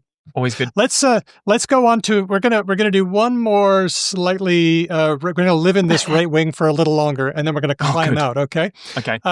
Return, but the U is changed to a V. Oh. So I guess it looks like return, but it's return with a V instead of a U. So my first question, is this harking to Roman Empire? I was about to say Roman European Empire. buildings. Yes, indeed. Yeah. It is. Yeah. Well, sort of. Yes. Yeah. Okay. Okay. Because they didn't used to have a UV distinction, so everything that was sort of, there wasn't a U, basically. Okay, but return to what? Oh, okay. Is this could be one of two suburban things? America usually, right? So it could be that. If it's not that, it could be like their made up version of like caveman, Paleolithic, I eat liver all the time. So I was going to say it's either a return to like the nuclear, blah, blah, blah. The thing that never actually existed in America ever. Yes, yes. Or it could actually be a much more targeted policy-esque thing of like, we want to return all of the non-white Anglo people back to their origin point. Now, us three understand of like, wait, a huge proportion of those brown people were born in America, and America is made up almost entirely of immigrants other than the Native Americans. But I'm guessing it might be that, like it's the great return or something like that, like the final solution in the Nazi sort of lexicon or something like that. Or, alternatively, Ben, it's return all the Anglos to England. We've had enough. They have lots of space. Born here. We want warm lager again. Well, this is a word that right-wing authoritarians use to imagine a past, maybe the Roman Empire. Oh, okay. But a special version of the Roman Empire where they're not the ones being enslaved somehow. Okay, so, I don't think there's any idea that's caused more intellectual mischief than the idea that the answers lie in how we did things in the past, and we've gotten away from the true path and we need to go back. Yeah. What's really happening is that many of us are trying to gain a sense of collective empathy and recognize that other people have rights, which is, of course, the opposite of supremacy. But it's being spelled with a V rather than a U because, as Hedvig mentions, the U and the V used to be sort of like different forms of the same letter because U came to the alphabet kind of late. So if it came at the front of the word, like the word upon, it was a V. And if it came in the middle of the word, like heaven or divine, it got a U. You can find lots of cases of heaven or divine or other words being spelled with a U in the middle. Those two letters, U and V, wouldn't really sort themselves out until the 16 or 1700s. So the use of the letter V in the word return is, like everything else in this movement, ahistoric. Something to watch out for. Okay, let's move on. Let's get out of here. That's AI. That's AI. This is a fun one, actually. Do you want to take it? Is it just like a clickbait, rage bait? That's AI. No, I'm wondering if this is a version of like that's cap, right, or whatever, right? Like good. it's a little rejoinder when someone says something like flagrantly untrue, like on the weekend I got like totally smashed and scored with like some chick and someone just totally fires pajamaed. off. That's AI. That's it. This is a Blue Sky post from William Gibson. Here it is. A friend writes, I saw someone's post somewhere that talked about how their 9-year-old and all his friends have started using that's AI instead of I don't believe you. Mom says, yes! We're having dinosaur meat for dinner tonight. Kid, that's AI. Awesome. I dig it. I'm glad I guessed it. You did. And you can see how this gets that way. For example, hey, Ben, I've got video of you snorting popcorn salt up your nose. And you could say, that's AI, meaning if you did see that video, it was an AI version of it. That didn't happen. It's not real. Daniel, this isn't for the podcast, but you promised me that video was actually just between us. And sorry, I don't know why I blabbed that. I'm so sorry. I am so sorry. But similarly with the once in a lifetime, I would argue that that's AI. I mean, that is just, I don't know how that's just like what those words mean. Like, I don't know. I don't understand. AI is fake, right? This is like a new, or it's just a description of something. I like it. I would love for this to be, like, if we can displace 6, 7 with That's AI. Or actually, do you know what? One of the things that I saw for many years and still rears its head from time to time, and I try and quash it where I can, is a flippant use of "that's racist." I see that a lot in high school. Like someone will come in and be like, "Oh, like you haven't done your homework or whatever. Pff, that's racist," or just and obviously that's actually quite damaging and concerning because it takes a not trivial thing and makes it very trivial. But I would love for That's AI to take it to take the place of That's Cap or like Cap. That could be really fun. Just anything to critique AI is A-OK by me. Hey, speaking of, have we done 6, 7 as a word of the week yet? Caitlin told us about it a few times ago, so we're good there. Yes, never mind. Boop. Last one suggested by James, forcing party. What's a forcing party? Doesn't sound good. No. or maybe really good. Okay, forcing, like you force food down someone's throat. You force, like forcing it does not have a positive vibe at all. Okay, well, forcing party. What do you force someone to get clean, like an intervention? I'll tell you what it is. A good long time ago, we had a chat with Grant Barrett. It was just me and him for this episode, and we talked about the errand hang, the sweetness of the errand hang, where you're hanging out with a friend, but you're using the time hanging together to do something you got to do. A forcing party is a bit like this, and this is an article by... like a demolition party or something. Demolition party? Like if you've got to knock down a house, you have a big demolition party. Oh, right. So this is a gathering where you get together with friends and force each other to do tasks that you've been blocking on. Yes, I've done this. We've called it, like, let's do life admin together. Yeah. Okay. Like an accountability party, perhaps? Oh, I like that, accountability party. If we were having a forcing party, the three of us, what would I be forcing you to do? Oh, Jesus, it's always marking. Like, it's just yes, always marking. There's always marking. some marking that needs to be done that could be done sooner than it's being done. And it is the worst. Yeah.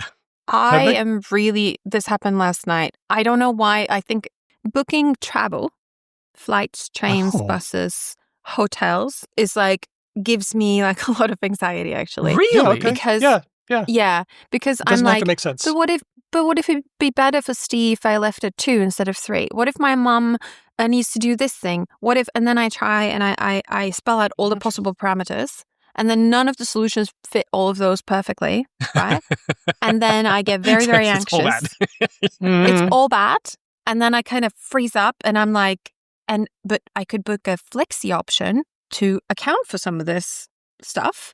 Oh, but it's €200 more expensive. So we would have to force you to do your travel arrangements. I did this a bit last night, and it's not funny. I'm bad at it. You would be forcing me to complete the course outline for this unit that I'm supposed to be doing next year. Materials creation sucks. Actually, I quite enjoy it. I create a lot of materials, but I am seriously blocking on this one. And don't tell my supervisor. Celeste, don't listen. All right. So, Forcing party. Okay. I think we need a better name because forcing party just has a bad vibe. Yeah. I don't know if I want to participate in a forcing party, but no. Can I watch? Can we use, we had the word comrade earlier. Yes. Which was about being in the same room. Right? See my brain here? Yes. So let's do something like comrade chore party. Ooh, I like that. Something along those lines. Comrade I'm chore bad party. at affricates in English. I'm not, and when they come after each other and they're similar, I'm very bad. Comrade chore. Well, let's not pick chore then because I can't say. Comrade errand party. I like that. I think we're back to errand hang. I feel like we're back there. Yeah, maybe. Errand maybe we're just doing an errand hang, really. Okay. Well, here we go. We've got protest frog, Kavanaugh stop, return with a V. That's AI, and we still don't know. Maybe at this point, it's a forcing party, but it could be an accountability party, a comrade chore party, or even an errand hang. There are words of the week. Let's get to this comment from Dax of Speech Docs. Hey, Dax, you might remember that we had the etymology of bandicoot, which turned out to be a word from Telugu. Dax says, when Telugu popped up in the chat, I was stunned. Never thought I'd hear my mother tongue get a shout out. There's like 80 million people that speak that language, Dax. Of course it's good. It's a big language. And since you talked about it, the word bandicoot actually comes from the Telugu word bandikoku, which literally means pig rat. But in everyday Telugu homes, elders also use bandikoku in a totally different way, teasing kids who eat too much, especially junk food. Don't tease people about eating. That can be really bad. Yes, it can, but at the same time, there is something really fun and cute about like a kid that you discover like head first in a bag of chips or whatever and being like, you little pig rat, what are you doing? Hey! It's a playful cultural idiom I grew up hearing. Dax continues, while we're on the Telugu train, I can't resist recommending you three to watch this Telugu movie, RRR. I'm sure, Ben, you're on this. Oh, yes. It's the Oscar-winning blockbuster. Just make sure to watch it in Telugu, not the Hindi dub, for the real experience. Anything else is like feta without the crumble. Thanks, Dax, and thanks for transcribing all our words. I had no idea that Triple R was mother language was Telugu. That's really interesting. Yep, sure is. Thanks to our guest, Natan Last. Thanks to everybody who gave stories, words, and comments. Thanks to Speech Dogs for transcribing all the words. And thanks to you, great patrons. We heart you with both of our heart hands. All three. We got 6 hands here. Do our heart hands, Ben. Oh, sorry. I was reading the. Yep, I do it the old way again.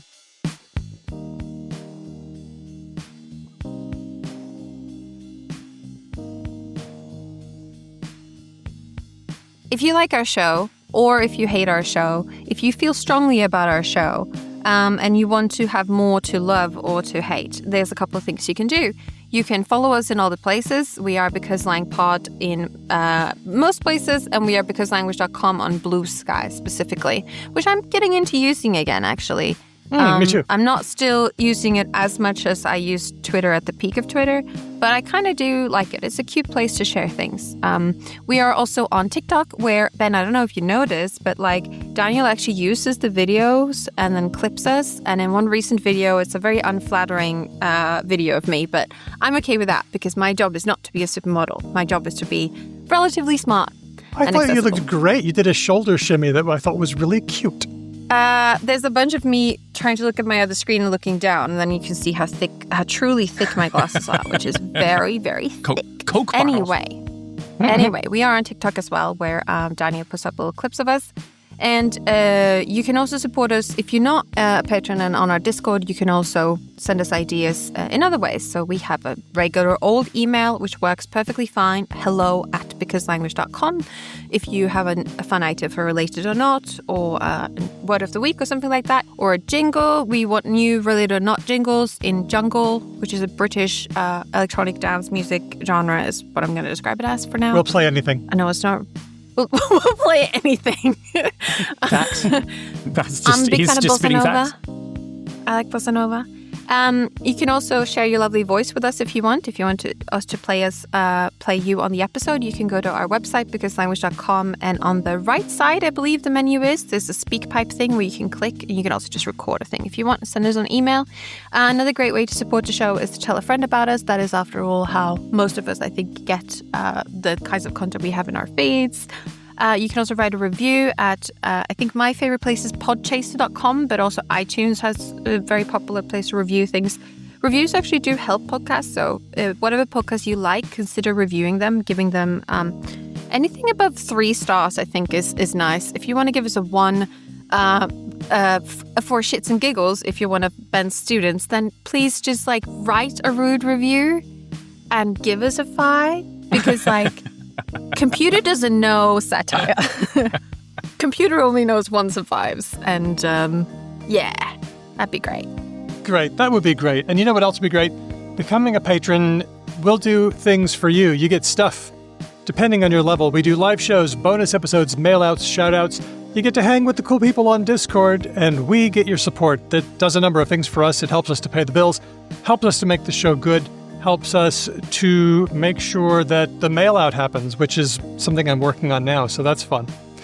Hey, we'd like to give a shout-out to our patrons at the supporter level, and I thought of a way to order the names that involves crosswords. Good. In order of Nathan. Yes, because this episode was our crossword episode with Natan Last, I thought this would be a fun way to do it. I wanted to know how crosswordy is your name. Now, the way I decided to calculate that is by letter, because some letters are overrepresented in crossword puzzles compared to normal text, and some of them are underrepresented, right? So I'm looking at an article in Medium by writer Maya, link in the show notes for this episode. Turns out the letter A appears 3.8% more in crosswords than in regular words. So if your name has an A in it, you get 3.8 points. Okay. Oh. But the letter H appears 3.9% less in crosswords than we would expect looking at regular text. So if you have an H, you're not very crosswordy, so your name goes down by 3.9 points. These are very interesting facts to know. I'm going to tell my husband who likes to do crosswords. Okay, well, we'll have the details on the show notes, but I'll just tell you that letters that appear a lot in crosswords, S is heavily represented because of plurals. Also P, L, and R. But T, W, and F, not so much. So some letters boost your score, some letters ding your score. Here are the winners. Aria Flame at 13.3 points. It's all those A's. Grammarienne, Lissa at 10 points, had all those S's. Laura, James, Elias, Aisha, Sam, Larry, we're going down the scale. Joanna, Steele, Nasrin, Margaret, and Kenny Archer at 5.4. Now here are some names that are slightly more crosswordy than average. Natan is here, 4.5. Amir, Colleen, Aldo, I'm right here at 4.2. Molly D, Stan, Amy, Rachel, Martha, Lord Mortis. Renee, Manu at 3. Luis and Roger both at 2.6. We've got Christopher, Andy B, Andy from Logophilius at 1.9. See, this is why I love this, is because a long name doesn't mean you automatically win. There's more chances to go up or go down.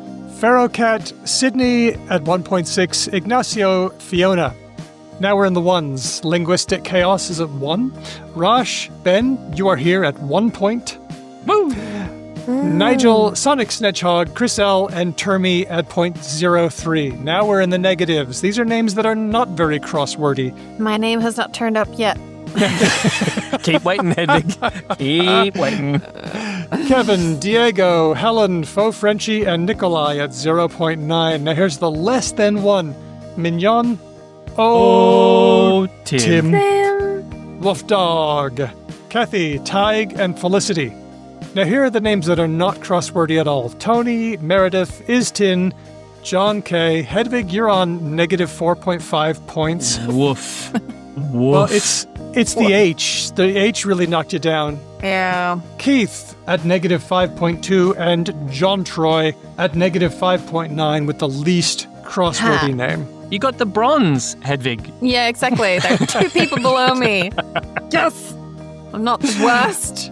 But remember, getting a low score somewhere is getting a high score somewhere else. Thanks to our latest patrons at the listener level, Ben H. And hello to our newest free patrons, Fiona M., Mary, Comilfo, and Nicole. Thanks to all our patrons. Our theme music was written and performed by Drew Kraplianov, who also performs with Ryan Bino and Didion's Bible. Thanks for listening. We'll catch you next time, because language. Pew, pew, pew, pew, pew. Pew, pew, pew, pew. Okay. Thank you both. Okay, so basically, and I'll do this as quickly as I can so I don't piss off Daniel too much. No, you won't. Within...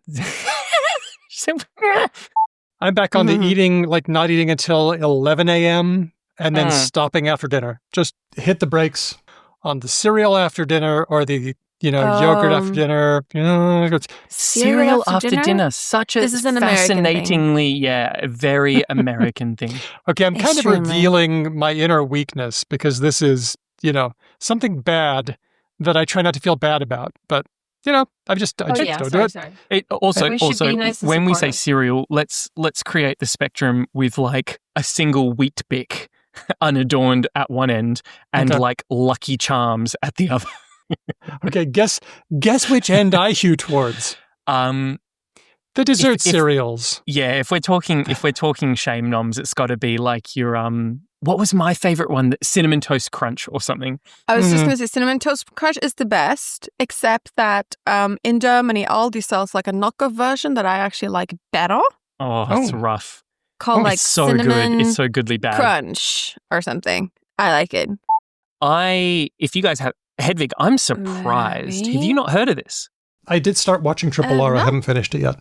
Okay, I'm so looking it Hedvig, up the now. reason why I say I'm surprised at this, because this is exactly the kind of ridiculous, over-the-top bullshit nonsense that Eurovision works for you. Like, I see. This is just take everything you know about Bollywood and dial it up to 11.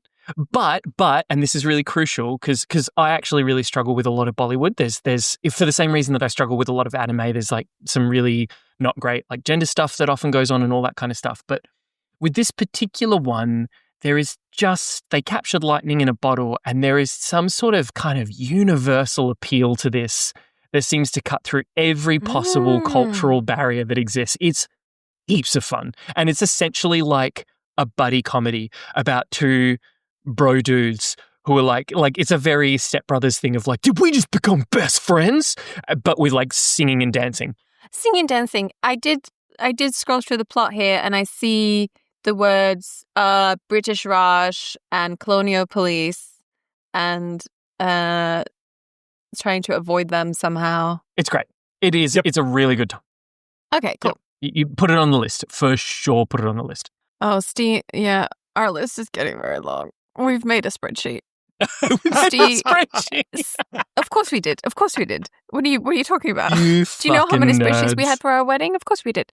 Steve yesterday actually found a way of, because we have a list on like Netflix, Disney Plus, and Criterion. Sure. And then we have like the keep list and the downloaded things. And yesterday he put them all into one spreadsheet, and it has a lot of rows. Good for him. If I could ever watch anything because I have children, I would do it. But here's what happens to me. I put the kids to bed at 8 and I lie down next to one of the children. At 9:30, I wake up.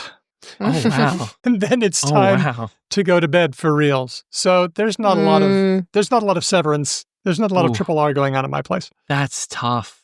Yeah, no. Daniel, I have no children and no significant dependence in any way.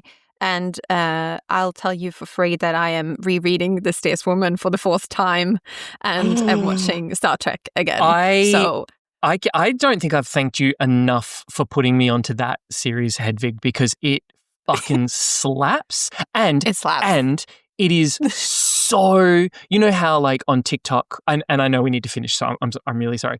You know how on TikTok you get those really fucking cheesy like 5 like underground books that you've never heard of in the fantasy genre or whatever, and it's always just some basic bitch shit that every man and his dog has heard of.